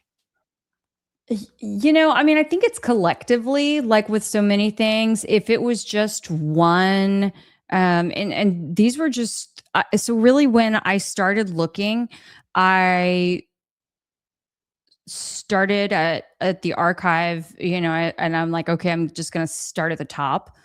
1, 2, 3. I was finding question marks to me in each of those. And so then I just scrolled down and I picked number 17 because I knew I couldn't, in preparation for this, go through every single one of them. So yeah, I mean, I think the fact that I just picked 4 videos that are on the Internet Archive was quite concerning to me, coupled with the fact that UVU has this program. And again, that's not to say that it is there, that I'm not pinning anything on them at this point. It's just, as I say at least, these aren't just may not just be coincidences.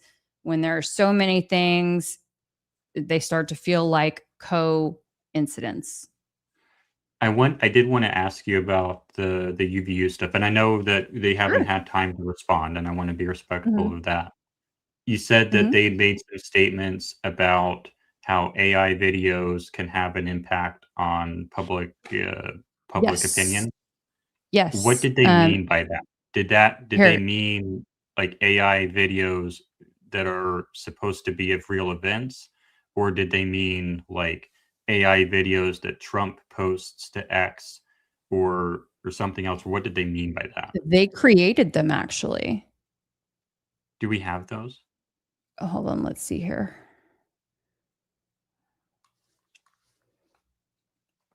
Let's take a look. You want to do screen share? Sure. Yes, please.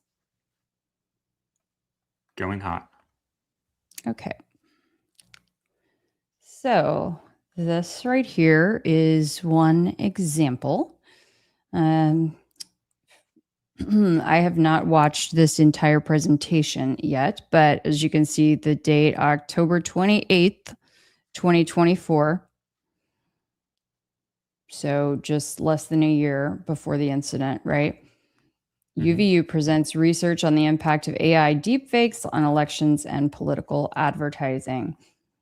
The study conducted by the university's Herbert Institute on Public Policy, UVU Sales Marketing Applied Research Test Laboratory, the Smart Lab, and the UVU Center for National Security Studies tested 244 subjects across the United States with real and deep fake videos and audio to determine their ability to distinguish between the two. Artificial intelligence is a tremendous tool, but the research tells a cautionary tale for our democracy by illustrating how easily it can be used to push fake messages to voters, said Brandon Aumacher, director of the UVU Emerging Tech Policy Lab and instructor of the UVU Center for National Security Studies. It's incumbent that we address this issue from a technology perspective, public policy perspective, voter education perspective. Let's see. Challenges posed by AI generated deepfakes to the election process, emphasizing the difficulty in distinguishing truth from fiction. I mean, I think all of these things really kind of, to me, raise questions. They're AI election acknowledging, project experiment video. yes. Yeah, it looks like they do have some more content down here. Research summary, research presentation. Oh, here we go. Let's see clips of deep fake testing process. Do you want to check that out maybe? Sure. Why not? We'll explore this. Sure. Oh, the review link is no longer accessible. Say it It's your ain't fault because so, you were talking about it. They're probably watching our right? stream right now. Probably. Here, I'm gonna, Why is just so you guys can see this. Here, I'll go back into I'll Just like paste how it. when Barron was streaming that pastor's stuff and they Oh took it off man. line during the stream. Now now I'm gonna have to put in a records request for it. But literally, this is what it says. Oh, come on, man. Boo. Well, Did you see we it know it before though? exists. No, but we know that it exists. Mm-hmm. We know that it It's James's exists. fault. Come on, James. Right? Okay. Yeah, the experiment video. Let's see. How about this one? How about this one? Oh, okay. Hold on. Okay. Let's see what this will show us. Let me get into this frame. Aha. Hey guys, I'm Julia, a student experience specialist here on campus. Today I want to talk about the potential of transforming the available space in the new engineering building into a rest and meditation area. Now I know it's not just me, but a lot is happening in our lives between school, studying, work, social life, and more. It can leave you feeling exhausted, and having a nice, quiet environment where you can unwind without having to leave campus would be a game Is this an changer. AI video? This place would be stocked with sleep pods, hammocks, a lounge area, and dedicated meditation and Oh, prayer rooms. Yes, this A is the designated rest area experiment. would be a space where we can step away from the is craziness of this campus video that life, we're watching even if AI? just for a little while. I believe It's so, a place to decompress, reduce stress, and recharge, because which it is said something it's we the all need, experiment version. especially when school becomes overwhelming and intense. Studies have shown that short naps and meditation can significantly improve focus, reduce stress, They have it and enhance unlisted. overall well-being. By providing a dedicated area for relaxation, we can create a healthier and more productive campus community. In our fast-paced academic lives, it is crucial to have a place where we can recharge our minds and bodies. Okay, I think we get it, right? Wait, so that then video that we just watched is AI. I believe so. So let's see now the next one. This is going That to be actually the AI? control. UVU Content Hub.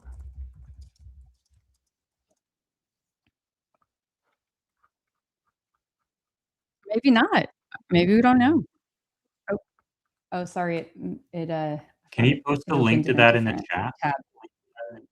Yes. One moment.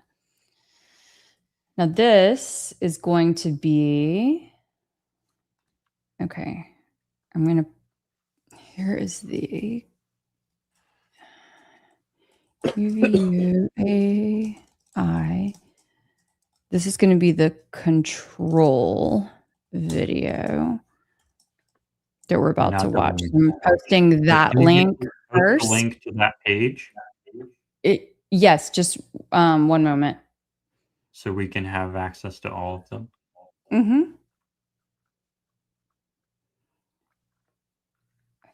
And then UVU AI. Whoops.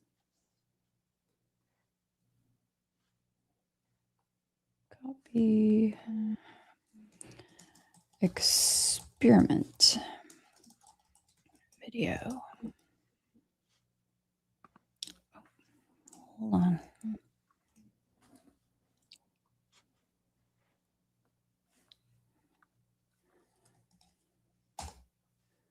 Okay.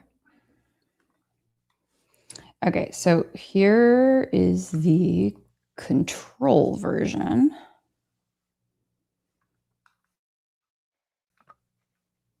Hey guys, I'm Julia, a student experience specialist here on campus. Today I want to talk about the potential of transforming the available space in the new engineering building into a rest and meditation area. Now, I know it's not just me, but a lot is happening in our lives between school, studying, work, social life, and more. It can leave you feeling exhausted, and having a nice, quiet environment where you can unwind without having to leave campus would be a game changer. This place would be stocked with sleep pods, hammocks, a lounge area, and dedicated meditation and prayer rooms.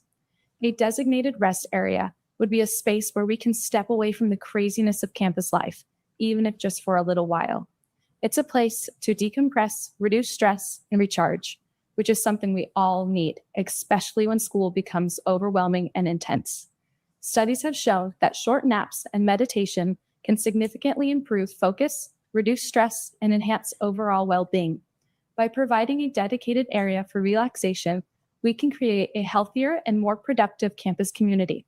In our fast-paced academic lives, I think they're both 1 minute and 22 seconds. I'm only stopping it because you guys, I think after 1 minute, you've probably seen enough, but Yeah. interesting, right? I mean, So I I guess wish we that's the could real one. have access to, the whole thing of clips of deep fake testing process. Mm-hmm. Let's see if they'll let me download this. Oh, let's see their little Software is presentation called here. YOLO.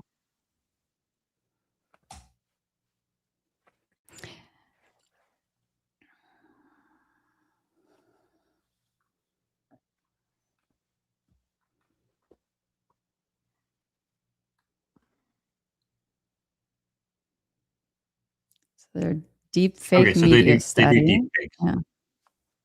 Yeah. Okay. I mean, without a doubt, like if anybody had any question, not saying that that's what we're seeing now, but just saying they have experience, very recent experience. We should ask some more questions. Oh, so that one was fake. But you wouldn't have known if I had I not ruined it by telling you that I thought that that's what it was. So I kind of messed it up there. Sorry. Oh, you know what? They are a multi-award winning neuromarketing research lab. They're not just any old student run lab. So my question would be, how well does this translate to real footage of a real event with like a lot of moving parts, as That's what opposed we to got to just one figure. person standing Yeah, in front that's of a wall? that's what we got to figure out. Yeah. I am early in my research of, I guess you could say, early in my research of this aspect of it. And I definitely want to reach out to UVU and get a greater understanding of their take on all of it. Absolutely. So I'm curious what the chat, I know it's getting super late, super late for you, Jordan. I apologize. But if there are any questions that we want to run through, anybody in the chat have some things that they'd like to say, weigh in on, I love did to. want to go through real briefly Yeah. on some of the other stuff that you were talking about earlier. I believe that I've explained an alternative explanation for. Let me get this off. An alternative explanation. Where did the bug? Where did the? There we go. I think it provided an alternative explanation for why some areas of the image appear sharp, but others appear blurry. Would you agree? Due to the motion? It's And possible. and then the holding frames is an artifact of FP. Oh yeah, so you were talking about how some of the frames sort of hold, and like you Mhm. step through frame, and it's the same. I think that's just a result of taking like a 30 frames per second video, turning it into a 24 frame, or turning a 24 frames per second video into a 30 frames per second video, or maybe a 15 frames per second video into a 30. It's just a result of mixing and matching frame rates. That's what that typically indicates. Now, could it be that they're just cheating and they're editing frames and they just want it to be lazy? That's possible too. But I think an alternative explanation is that it's just mixing and matching frame rates. Does that make sense? And why would the frame rates mix and match? Because, okay, say you have 1 second and the camera is taking an image 24 times a second. So once, I don't know what the exact milliseconds is. Maybe it's like maybe 20 milliseconds. Every 20 milliseconds, the camera takes an image 24 times a second. Now you want to make it 60 frames per second. So you have to provide an image 60 times a second, but the camera only took an image 24 times a second.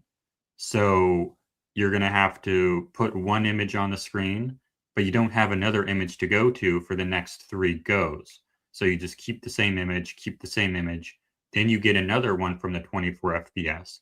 So you can update it, but then you're going to have to go still for another 2 frames. And then you get the next one from 24 FPS. And if I show you my my screen here, I need to remove yours and then add mine. This is my issue with Pipples, but we're going to go to the other part. I think we can do this here. If you look at my profile here, you see how the top one, I think I can make this bigger. Perfect. There we go. So the top one, the top row here is from a 60 FPS video. The bottom one is from a 30 FPS video. We have 0 milliseconds, 16, 32, 48, 64, 80.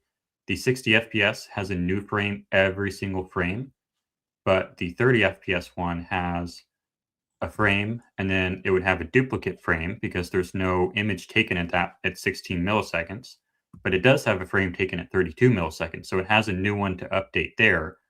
But then at 48 milliseconds, it has to use a duplicate because it didn't take an image there because it's only 30 frames per second, not 60. But then again, at 64, it has a new image, so it can update. So you're going to see new frame, same frame, new frame, same frame, new frame, same frame. Just because if you were to put the 30 FPS into a 60 FPS timeline, that's what it has to do. Now, if you're seeing new frame, repeat frame, repeat frame, repeat frame, then new frame, I don't know exactly what would lead to so many duplicate frames. Maybe it's because it started out in 15 FPS and then we're going into 60 maybe. I don't know. Maybe it's because there were multiple transitions between FPS and it just got jumbled. Maybe it's that, or like you said, it could be that they're just being lazy and they're manually updating frames. But I think this serves as a possible alternative explanation. Okay. Yeah, thank you so much. Jordan, I have to tell you also, the chat has given you a ton of compliments tonight. Okay. I mean, I don't even know how to pull them all up because there have been so many, but lots of people complimenting you on your Yes, style this no evening. yelling. There is no yelling on this program. Unless I'm talking to Clyde Max, then maybe there's some yelling. Maybe a little elevated. But definitely not to Kelly because Kelly is my co-host. All right. And the you're just T generally on not a yeller. Come on. You're not really a yeller. Like, who, me? you have respect for Yes. folks. I was yelling at someone about pit bulls today, and there were some F-bombs exchanged. But that was because someone literally jeopardized my life yesterday, and I did not appreciate that. And I think that is an appropriate use of profanity, but not on this show. Okay, so there was a comment made about the T on turning point on the backdrop on one of the videos suddenly getting blurred. Do you remember that? The T suddenly was blurred. I For the don't whole recall thing. the T necessarily getting blurred, but I do remember identifying that it was tea, that there were tea bags inside the Starbucks No, cup, all okay, that. we're not on the same page, hold Oh, on. the letter T, the letter The letter T. T. Okay. Yeah. Sorry. I mean, because, with Charlie, he always had his little T sitting right there that, in fact, they No, made it. sorry. That's okay. Here we go. This T right there. You had commented that in one frame it seemed sharp and then the next frame it seemed blurry, right? Yeah, it happens in a couple of the videos. I would propose, I'm not asserting, but I would propose that that's because there's more motion in other parts of the frame. And so maybe it had to do a new keyframe. And because it had to use so much of its data for the instructions and all the other movement, maybe the sort of bandwidth for that part of the image had to be reduced to compensate. That would be my explanation. I think that's probably the best explanation, or maybe there's some other aspect of compression that I don't understand. That's what I would propose. I'm not asserting it to be fact, but I think it serves as a reasonable alternative explanation. And then with the freedom, like with the magnet, I think I've gone over this before. And you know what? I'm gonna. What's so interesting to me as I'm sitting here thinking, if it were I won't name any particular names, but a popular female Hollywood, celebrity or socialite, right, standing in front of a a step and repeat sign, something with, words behind her, something like that. And she's standing there and she quickly turns and walks away.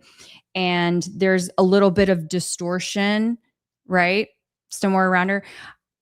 I'll tell you what, people would say right away, oh, well, she edited the video to make herself look a different way. Mm-hmm. I just want to throw that out there because that is the perception from a lot of folks. And I think a lot of times it is true. Yeah. Coming from the influencer world, I know how common it is for people to edit photos and edit videos. You can make yourself look any sort of way you want to make yourself look. Yeah, and they And the have celebrities active do it AI too, filters today So too. They have the active AI filters too. They kind of look like that. But it can Yeah. also be compression. So you have to be careful. All those things are options. Yep. And where is the turning point footage? You guys, your guess is as good as ours. We hope that You it's don't deserve in the turning the point hands of footage. law It's not for enforcement. you. You don't deserve it. Right. Stop. Stop. That's all Oh, I have to hold on, say. Jordan. Can you go full? Wait, you got to go full screen for this. Are you ready? That's your thing, though. I don't. Oh, come on. No. It's yours. That's your thing. You started that on Trigger Smart, I think. Mm. That's your thing. I put it on X, and that's where it's going to be. And it took me 12 Okay. takes to get that too. Well, you guys are in for a treat to see Jordan do the full-blown stop. With all the facial expressions. All of it. I started at the, and then I went into it, and then I did it, and then I did the little eye thing at the end. It's Okay, so good. here we go. But that took 12 takes to get it that good. So that's not something I can do live. Well, that was just your first go around. It's fine. You'll be a natural before long. That would not be a good theater. Yeah, it's a lot easier in theater because you do it from a distance. All right, here we go. I don't have the Freedom shirt on right now. I guess I could put it on, but okay. The magnet. Why does the magnet disappear? I think you've seen me do this before. Disappears because of that. I think. Can we do from that angle microphone? It disappeared. It's just like that. If it just kind of Could you show like that one more time? I've got us a little larger now, or I could make you full It screen. disappeared. Now it's super small. Uh-oh, now it disappeared. It's just moving because it's so big, I think. Disappeared. All different ways it can, now it's definitely disappeared. Now it's really oblong. That's just because it's moving around on the body. And then the Freedom, I can put this on over this. What? Oh my gosh. Who did?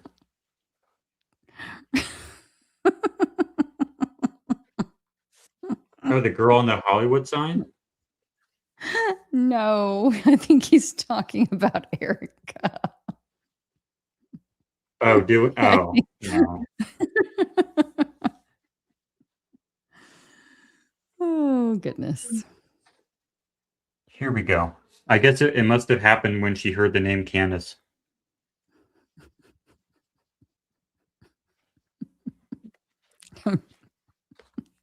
I've said enough. I've said enough to piss off enough people for one night.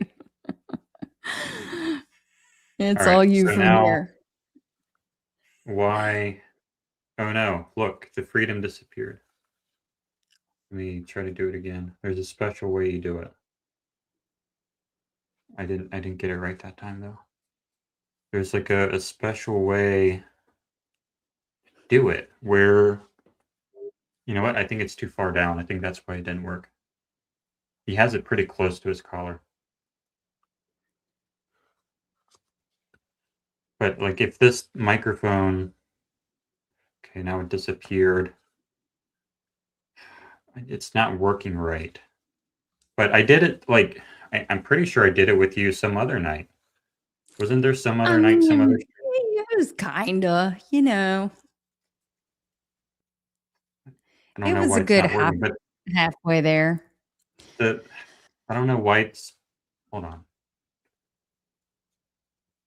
But I think the reason the F disappears is because this thing is twisting and turning and causing it to kink.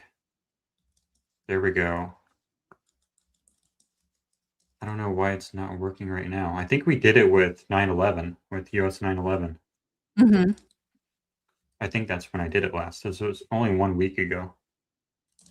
But it was something like that. I think it's just like it's just that. I don't think it's like CGI. This isn't the best demonstration, but I think it's just that. That's my explanation. But the Yeah. audience we're not going to fight over it. The audience can Yeah, decide. right. Okay. Here we go. Trigger says, "Tell Jordan it's right. It's just the lighting." Everything's just the lighting. But of course, you know, Trigger says there was a whole lot Trigger says it of was exploding microphone. stuff too. Yeah, you know. He says a lot of things. All right. Trigger's gonna be like, "I'm out of here." We love you, Trigger. There is another one that you called the Hot Mess Express. I think that was due to. Do you remember that? Oh, I mean, it was all hot. I call a lot of things hot Yeah. mess express in There this was like a case. cluster of stuff, sort of super blotchy that Oh, looked yes, really weird. on the yes, along the freedom. Mhm. Yeah, I think that was because remember when I showed you. Can I put this back up? When I showed you how like it renders things out in blocks. Um, like it'll render this out, it'll render this out, then it'll render that out. It does it in little blocks like that. And so I think when you have multiple of those intersecting with a lot of movement inside them, I think that can be a contributing factor to some of that blotchiness. Not going to say that's definitely what it was again, but I think that that blotchiness and the squareness of it, and like this square looks one way and then the square right next to it looks a different way. I think that's consistent with how video compression renders things out in blocks. That's what I think I see, but you can obviously see something different. Right? That's Ruby the end of my C. Kinglet, thank you so much. Oh, I apologize, Jordan, for talking over you. Ruby had a beautiful comment here. So grateful for different perspectives, being respectful to one another. Y'all prove it's possible. Kelly, Jordan, and Trigger. Absolutely. Thank you so much. Thank you for recognizing that. Yeah. So that's the end of my list that I wanted to talk about, I think. Yeah, that's the end of my list. I don't have Yeah. anything else. Do we have questions to get to? Let's I starred see. some of them. Um, this person. Yeah, there's no bickering on this channel.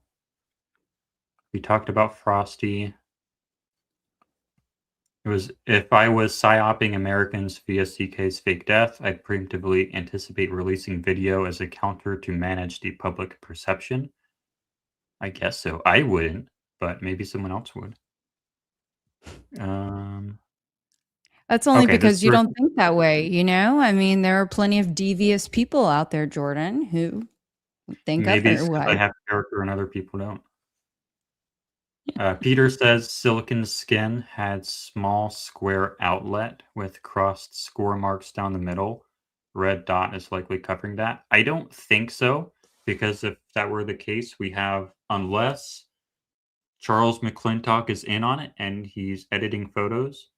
I don't want to assume that though, but I think that we have the super high definition photos, so I'm not inclined to think that anything like that was going on. Also, because we have the shirt behavior, which indicates to me that they were cutting the prosthetic with this device. I think that's the only narrative that makes sense for the shirk behavior, and it's the only way to demonstrate the shirk behavior. So I'm not inclined to think that they had score marks or anything like that, just because the prosthetic appeared to be perfectly intact, and because we see what I think is an obvious cutting mechanism external to it. What do you think, Kelly? I mean, you're the one who has worn and experimented with various devices. So I feel like you probably have the best expertise on this, but I am rather skeptical of the Charles photos, even though I have not had a chance to speak to him one on one. There are multiple reasons why I have just the jury is out for me on that one. I feel like it took a long time for the photos to initially come out. They have the collection, I think, has changed multiple times actually on the website. And so, yeah, if you go and look at it, it has changed. And so I don't know. And it's interesting to me how like went from not being involved with them to then being involved in many of their Everything else. subsequent of every what felt like nearly every subsequent TPUSA event in that area after. So those are the kinds of things that I keep in mind. Trees stand. Okay. Tree stand says the word violence nearly forces a half smile. Violence. I don't think so. Violence. I think he had enough time to go back to a resting face. Maybe a little bit, but not enough to be like the Yeah. that he was doing. Try to say it with your corners of your mouth. I don't agree. I Violence. think that was a Violence. grimace. Violence. Yeah. Dave says, if we're talking suspicious stuff and fake video, have you looked at how relaxed, nonchalant, and not panicked the bystanders are when the suspect is leaving the scene from the rooftop and running away?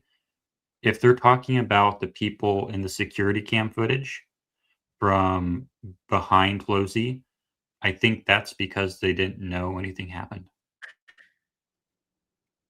Do you think that's what they're I talking think they about?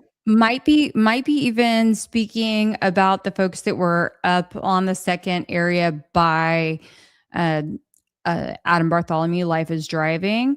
When you do see them, like some of them ran instantly, some of them were giggling. I mean, that were even among the closest to Charlie, but on that second layer, like on the second floor, rather. When you look closely, I mean, I've got stills of them where they're like laughing. And so it does seem kind of weird. And then some people are just hanging out and walking around. I mean, you don't know exactly how people are going to react after something like that. But, even Hunter Kozak hung around a long time after Yeah. the event, a long time after the event. And it's like, you would think that he would have wanted to get the heck out of there. But I listened to an interview with one of the eyewitnesses on a channel called Depressed Gender, on a channel called Depressed Ginger. It's like a political guy. Uh, mhm. this was filmed 2 days after, I think it was the 12th when it was done. And this guy said that he ran at the top of it in a full sprint up a hill for like 10 minutes before he even stopped right afterwards. Wow. That seems like a normal reaction to me because you don't know if it's going to be a mass shooting or not. Right. Not just Yeah. I mean, standing around giggling like a bunch of schoolgirls. exactly. I mean, you literally see some people just slow walking. You see it is actually really crazy if you do watch some of the video right after. Some slow walking, some standing there. You even see people who are on the ground but have their phone up, doing this. Some who never, duck down at all, but just continue to film the whole time. I mean, it's just everyone has different reactions, and many of them seem very, very strange. Yeah. This is not the first video. The first one just had a small black dot. I don't remember what the context of that was. Maybe the phone. I don't know. My get drunk and listen, I guess. My working theory is the projectile comes up from the ground area, up and through the armpit. Okay, from the ground up and through the armpit and out of the neck. So I guess he was shot from down there. I don't see how that explains the shirt behavior or the necklace behavior. And I guess this would be the exit wound. But where would that firearm be located? I don't know. How would you aim it? I don't know. But my biggest thing is the shirt behavior indicates that there is a source of energy down here under the D for freedom. And that's what I focus on.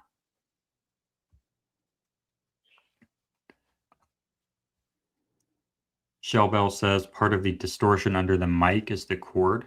There was no cord. These are cordless mics. And the magnet was the front mic, was what the front mic connects to. Yeah, the magnet is what the mic connects to. But there's no cord on it. It's completely cordless. Can you get the corded part of it? Yes. There is this version of it that does connect to it, but there's no evidence they used that. It very much looks like they just had the bare microphone under the shirt. But yes, this is the magnet right here on top. And that's what we see on the outside of the shirt, and then the microphone is on the inside of the shirt. Carolyn says, Mitch said the building was recently reopened. I think that's Mitch Snow. Tall fence was added around it. It has a no cell phone, no electronics rule. That's on a military base. I don't think that's necessarily where Charlie Kirk is. Kids and dog are with him. Maybe, but I mean, I think it's pretty typical for phones, for there to be dead zones with phones, electronics on a military base. I'm assuming that that's where they're saying the building was. Do you know anything about that, Kelly? No, I had not heard about that. I mean, I know that when you go to, for example, the like the FBI, because I have reported a federal crime, well, what I believe was a federal crime here in Houston a couple of years ago. I was burglarized, and I, like, just for anybody who's curious, I was burglarized. It was part of this entire ring. I had identified over $1 million from a whole bunch of people that was taken. So, of course, Kelly, trying to save the world, I go march down to the FBI to try to report the situation. And once I get there, they're like, there's no electronics allowed, no cell phones. I had my laptop ready to show them, my phone, everything. I had all my evidence. So, anyway, that's what it sounds like. I mean, I got 2 of the 3 guys arrested, and I know that the feds are investigating the case. So yeah, yeah, I still get called. Thank you. I don't play around. But anyway, they had a dead. But anyway, you can't even bring your cell phone into just as a civilian off the streets, meet with a case agent to take a report, an intake report. So, and then, there's a long way. I had to walk up to the building and this whole ordeal. It was bizarre. But so that's what it sounds like to me. If that's the case, it sounds very strange. And maybe they justify that because of all the electronics or special stuff that they do there. I don't know. They don't want bugs. Yeah. I mean, and in theory, right, we wouldn't want that if that's in fact where our military is testing the most high level, top secret stuff. You don't want someone who's potentially a spy going in there and stealing our military secrets. So if you look at it from the flip side, that's justifiable. Yeah, I don't think the no cell phone, no electronics rules necessarily evidence that that's where Charlie Kirk is. Yeah. But maybe it is. We don't know. Yeah. Right. Prescott Valley Girl says some say those tiny drones are what did the job. We have to get that indie lady on. I keep saying it. I think we keep trying to reach out, but maybe she'll come on. But I think we should have her on. Mm-hmm. Richard says there's a guy in the crowd rehearsing his reaction. I think that's Hunter Kozak. Yeah. A lot of people think that. Mr. Turpin says you need to learn about their comms called ATAK. Let me Google that real quick. Do you know what comms they have? Not off the top of my head, no. Android Team Awareness Kit. Military ATAK. I wonder how much it costs. Well, that looks more like military stuff, so I don't know about that. I'll have to look at that later. But I think they just have like normal, like Walmart style comms. That's what it looked like to me. Maybe not. I don't know. Thank you for the super chat, Shepherd's Tone. Says good work. Well, thank you. Thank you. Thank you. We have an exploding microphone theorist on here. Do we know who this is? I don't know who this is. But I'm looking for anyone, and I think Kelly is too, anyone who is willing to defend the exploding microphone theory. I've personally debunked it many times. I know that Kelly is close to the primary supporter of that theory, but he will not debate me, unfortunately, despite many attempts. But anyone who will come on this show and defend the exploding microphone theory, please let us know at tryandproveit@gmail.com. I don't really accept the excuse that, oh, it's not my theory, it's John Bray's theory. Well, John Bray doesn't want to debate. So anyone who will defend it, please let us know. All right. Because I do not agree with that. And I think there's a plethora of reasons why it is physically impossible. This person says they have an electric shock device. I think that's possible. I think that might be how the head moves down so quickly. I think that's possible because last week we had US 911 on, and he presented the idea that I can't get my head to move down fast enough, which is valid criticism. And I think that this electrocution, or not electrocution, but this electric shock device could be the mechanism for that, possibly. And I think it could also be what we call a TENS unit, TENS, could perhaps be the little bump on his belly down there. Could also be a blood bladder that's there for cooling purposes, but it could also be a TENS unit. Could different cameras be recording at different frame rates? Yeah, I think we went over that, and we'll let you guys decide what you think about that for the freeze frames. To test what? I don't remember what the context of that was. Do you remember? I don't remember. I'll have to go back and watch the stream, but I think that it was something to do with either the lag of the video or I can't remember exactly. We'll have to go back and look. Christy Whiteside says, "No way that goes all the way down to there on." I think that was regarding that really long, or maybe even the two, that one video that you showed that made it appear as though the strand was so long. Yeah, I mean, my necklace, Or maybe when I even do mine. my I don't test, know. it does go all the way down there. So I think it's possible, but we can all have our different opinions.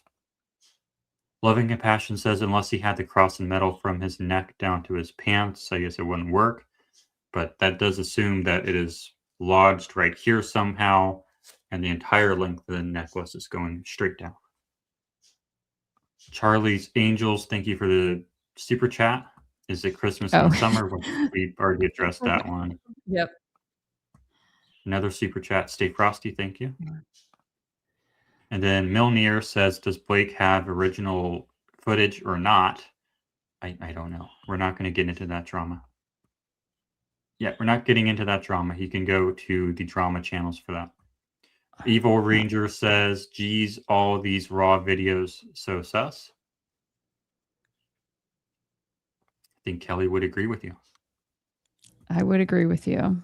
And that was only a drop in the bucket of all the Fed slop videos that are out there, maybe AI slop. Maybe that's what I should call them. The questionable videos.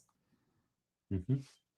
And Tracy Benna says an investigation is still taking place. I don't think so. Doesn't seem like it to me on the internet, but Does- not with the government.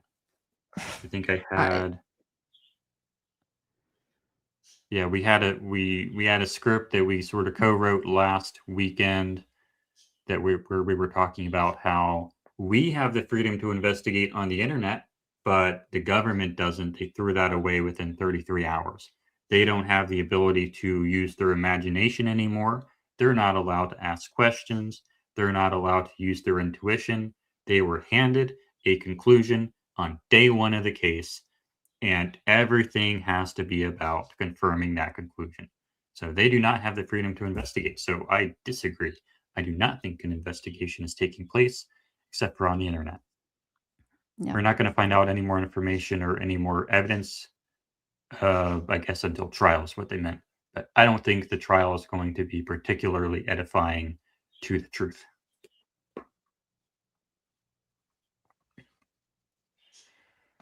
Okay. Milner says, my question about McClintock's photos is how does he do them so flawless? Or was there so how did he get such good photos? I guess is what they're saying. I don't think they're particularly good photos. In my opinion, they're not framed particularly well. They're about what I would expect. I can show you. I think there are some pretty good photos if I can get this thing to let me use my monitor the way I wish. I can show you what some really well framed photos look like that were planned in advance. I can scroll down here to this. I think this is what you would expect to see with very well framed photos. This was a theater production of Fun Home, which is a play. This was at a theater I worked at. These are some photos that I would say are framed very well. And pretty much all these photos were planned out. I watched the rehearsals and I planned out which images I wanted and which reactions I wanted. And these were the primary ones that I got that I was really proud of. That's what I would expect to see out of a well-rehearsed, well-executed photo shoot. I don't necessarily see that on McClintock. I see pretty ordinary stuff on McClintock, so I don't necessarily agree. What do you think, Kelly? Hmm. I mean, I think that it was supposed to look on the fly, but I do think that his photos are quite beautiful. They're considering the fact that there are a lot of moving parts, a lot of people, and the story that I heard, at least, it was portrayed as though he really didn't even have an official invitation or pressed credentials going into the event and was just freelancing to see, like he was going to shoot his shot to take some pictures, see what he could get because he was interested in Charlie, and following him. And so he did that. And I just think it's miraculous that he was able to get the only pictures really of Charlie being carried out to the Mhm. SUV. I mean, how was he able to make that leap, Mhm. anticipate in that moment when most people would panic? It's fight, flight, freeze, or fawn. And I think for many people, it would be freeze when you hear something that sounds like a gunshot, right? I mean, he's not even real, he's not working for TPUSA at that point, in theory, to shoot the event. So it's quite surprising to me that he sprung into action, anticipated that, okay, the security is going to carry him out this way. I mean, that all of that happened within less than 20 seconds. Yeah. And how did he get into position for that? How did he get into position for that when he had several people between, even though he was near the front, he still had several people who are going to be, in theory, acting in an unpredictable kind of way, right? To be able to get past all of them. And you don't know if the second shot is coming. Right. Yeah, you have no idea. Like, you And could so be it's dying just you could be dying the next second. shocking. Right. But, at the same time, he could have wanted, that photo of Trump. He could have maybe wanted that. Maybe that was what was going through his mind. He wanted the photo I of the mean, century. immediately, like, that would Yeah. be who would have been thinking that, though, leading into that Photographers. moment, right? Photographers. Photography is In that everything in moment, our you're life. thinking like, "Hey, what if he gets knocked off?" Maybe. Maybe. I probably wouldn't be. I would probably be trying to protect the people around me, but maybe someone else wouldn't. Yeah, I I mean, don't know. maybe. Or yeah, maybe. Milner says Bray won't even answer my question. Was the explosion of the mic a shape charge? Well, he has consistently said that it's a shape charge. Or because it doesn't act like a shape charge as you describe shape charge. Well, it doesn't act like a shape charge because it's not a shape charge. But I answer your questions. John might, but I do. You're always welcome to ask me questions. All right. Let's look at the newer comments here. Do we see anything interesting here? Well, I see this one. Okay, photographers go to war zones for winning shots. Absolutely. But I want to add that Charles did not, to my knowledge, have any experience with that type of photography. And it didn't sound like that's what he just He didn't wake up that morning expecting to take fire. No, I can tell you, as having, 12 plus years in journalism and being around lots of still photographers and videographers in my life, that it is a rare breed to find someone who's on the clock, who is willing to jump into action like on a regular day. Okay. Like, then when we add in that this is a freelancer who is, it's just, I'm just telling you, there are question marks for me. They're not the military type guys who are gonna just spring into action. Not typically, no. Oh, I meant Okay, to it do. is really late. It is really late for you, Jordan. It's like Yeah, it's almost about 2 to hit a.m. 2 o'clock in the morning.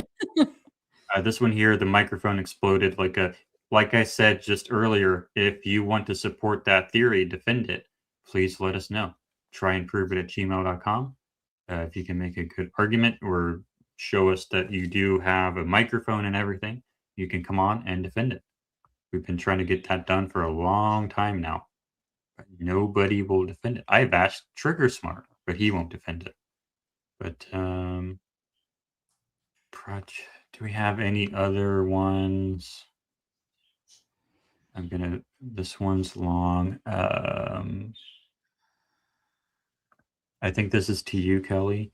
Great lead that leads to more attention. If UVU coincidentally offers a program specifically for NSS studies, there's almost no way they haven't taken advantage of those capabilities. It's curious. It's curious. I think it's something that merits further investigation. Oh boy, here we go. Please don't answer your questions. You are incapable of my points. Bray says there are 2 explosions. Well, I don't. So, and this is the guy who always claims who always claims it is getting late. This is the guy who always complains that his stuff never gets read. And now we're on the last comment. Perfect. Okay. Actually, I'll let you. There we go. I'll let you close it out. Oh my goodness. I don't know what more there is to say at this point other than, thank you, Jordan, for letting me share something that's been on my mind for quite a while now. And thank you all for taking the time to look into this with us. There is definitely a lot more digging to be done. So my email address is kelly@kellyrayban.com. We also use try and prove it at gmail.com. You can also DM me on X, KELIRABON. But again, just want to stress that we are not accusing anyone of doing anything wrong. We are just asking questions. We are exploring possibilities. We are investigating, and we are inviting you all to help us along the way in this crowdsourced investigation. So thank And you there are very much multiple explanations for this. these things. Yep, Not just absolutely. the gaming ones. Okay, guys. Well, thanks again. And you can count on us every Thursday night. So we hope to see you again soon. And We have another field test this coming Sunday now. Sunday. Yeah, because I don't have time. I don't have enough time on Saturday to get everything done. So it has to be on Sunday. Okay. Well, thanks again, everyone. We appreciate you so much. And we'll see you soon. Good night. Good night.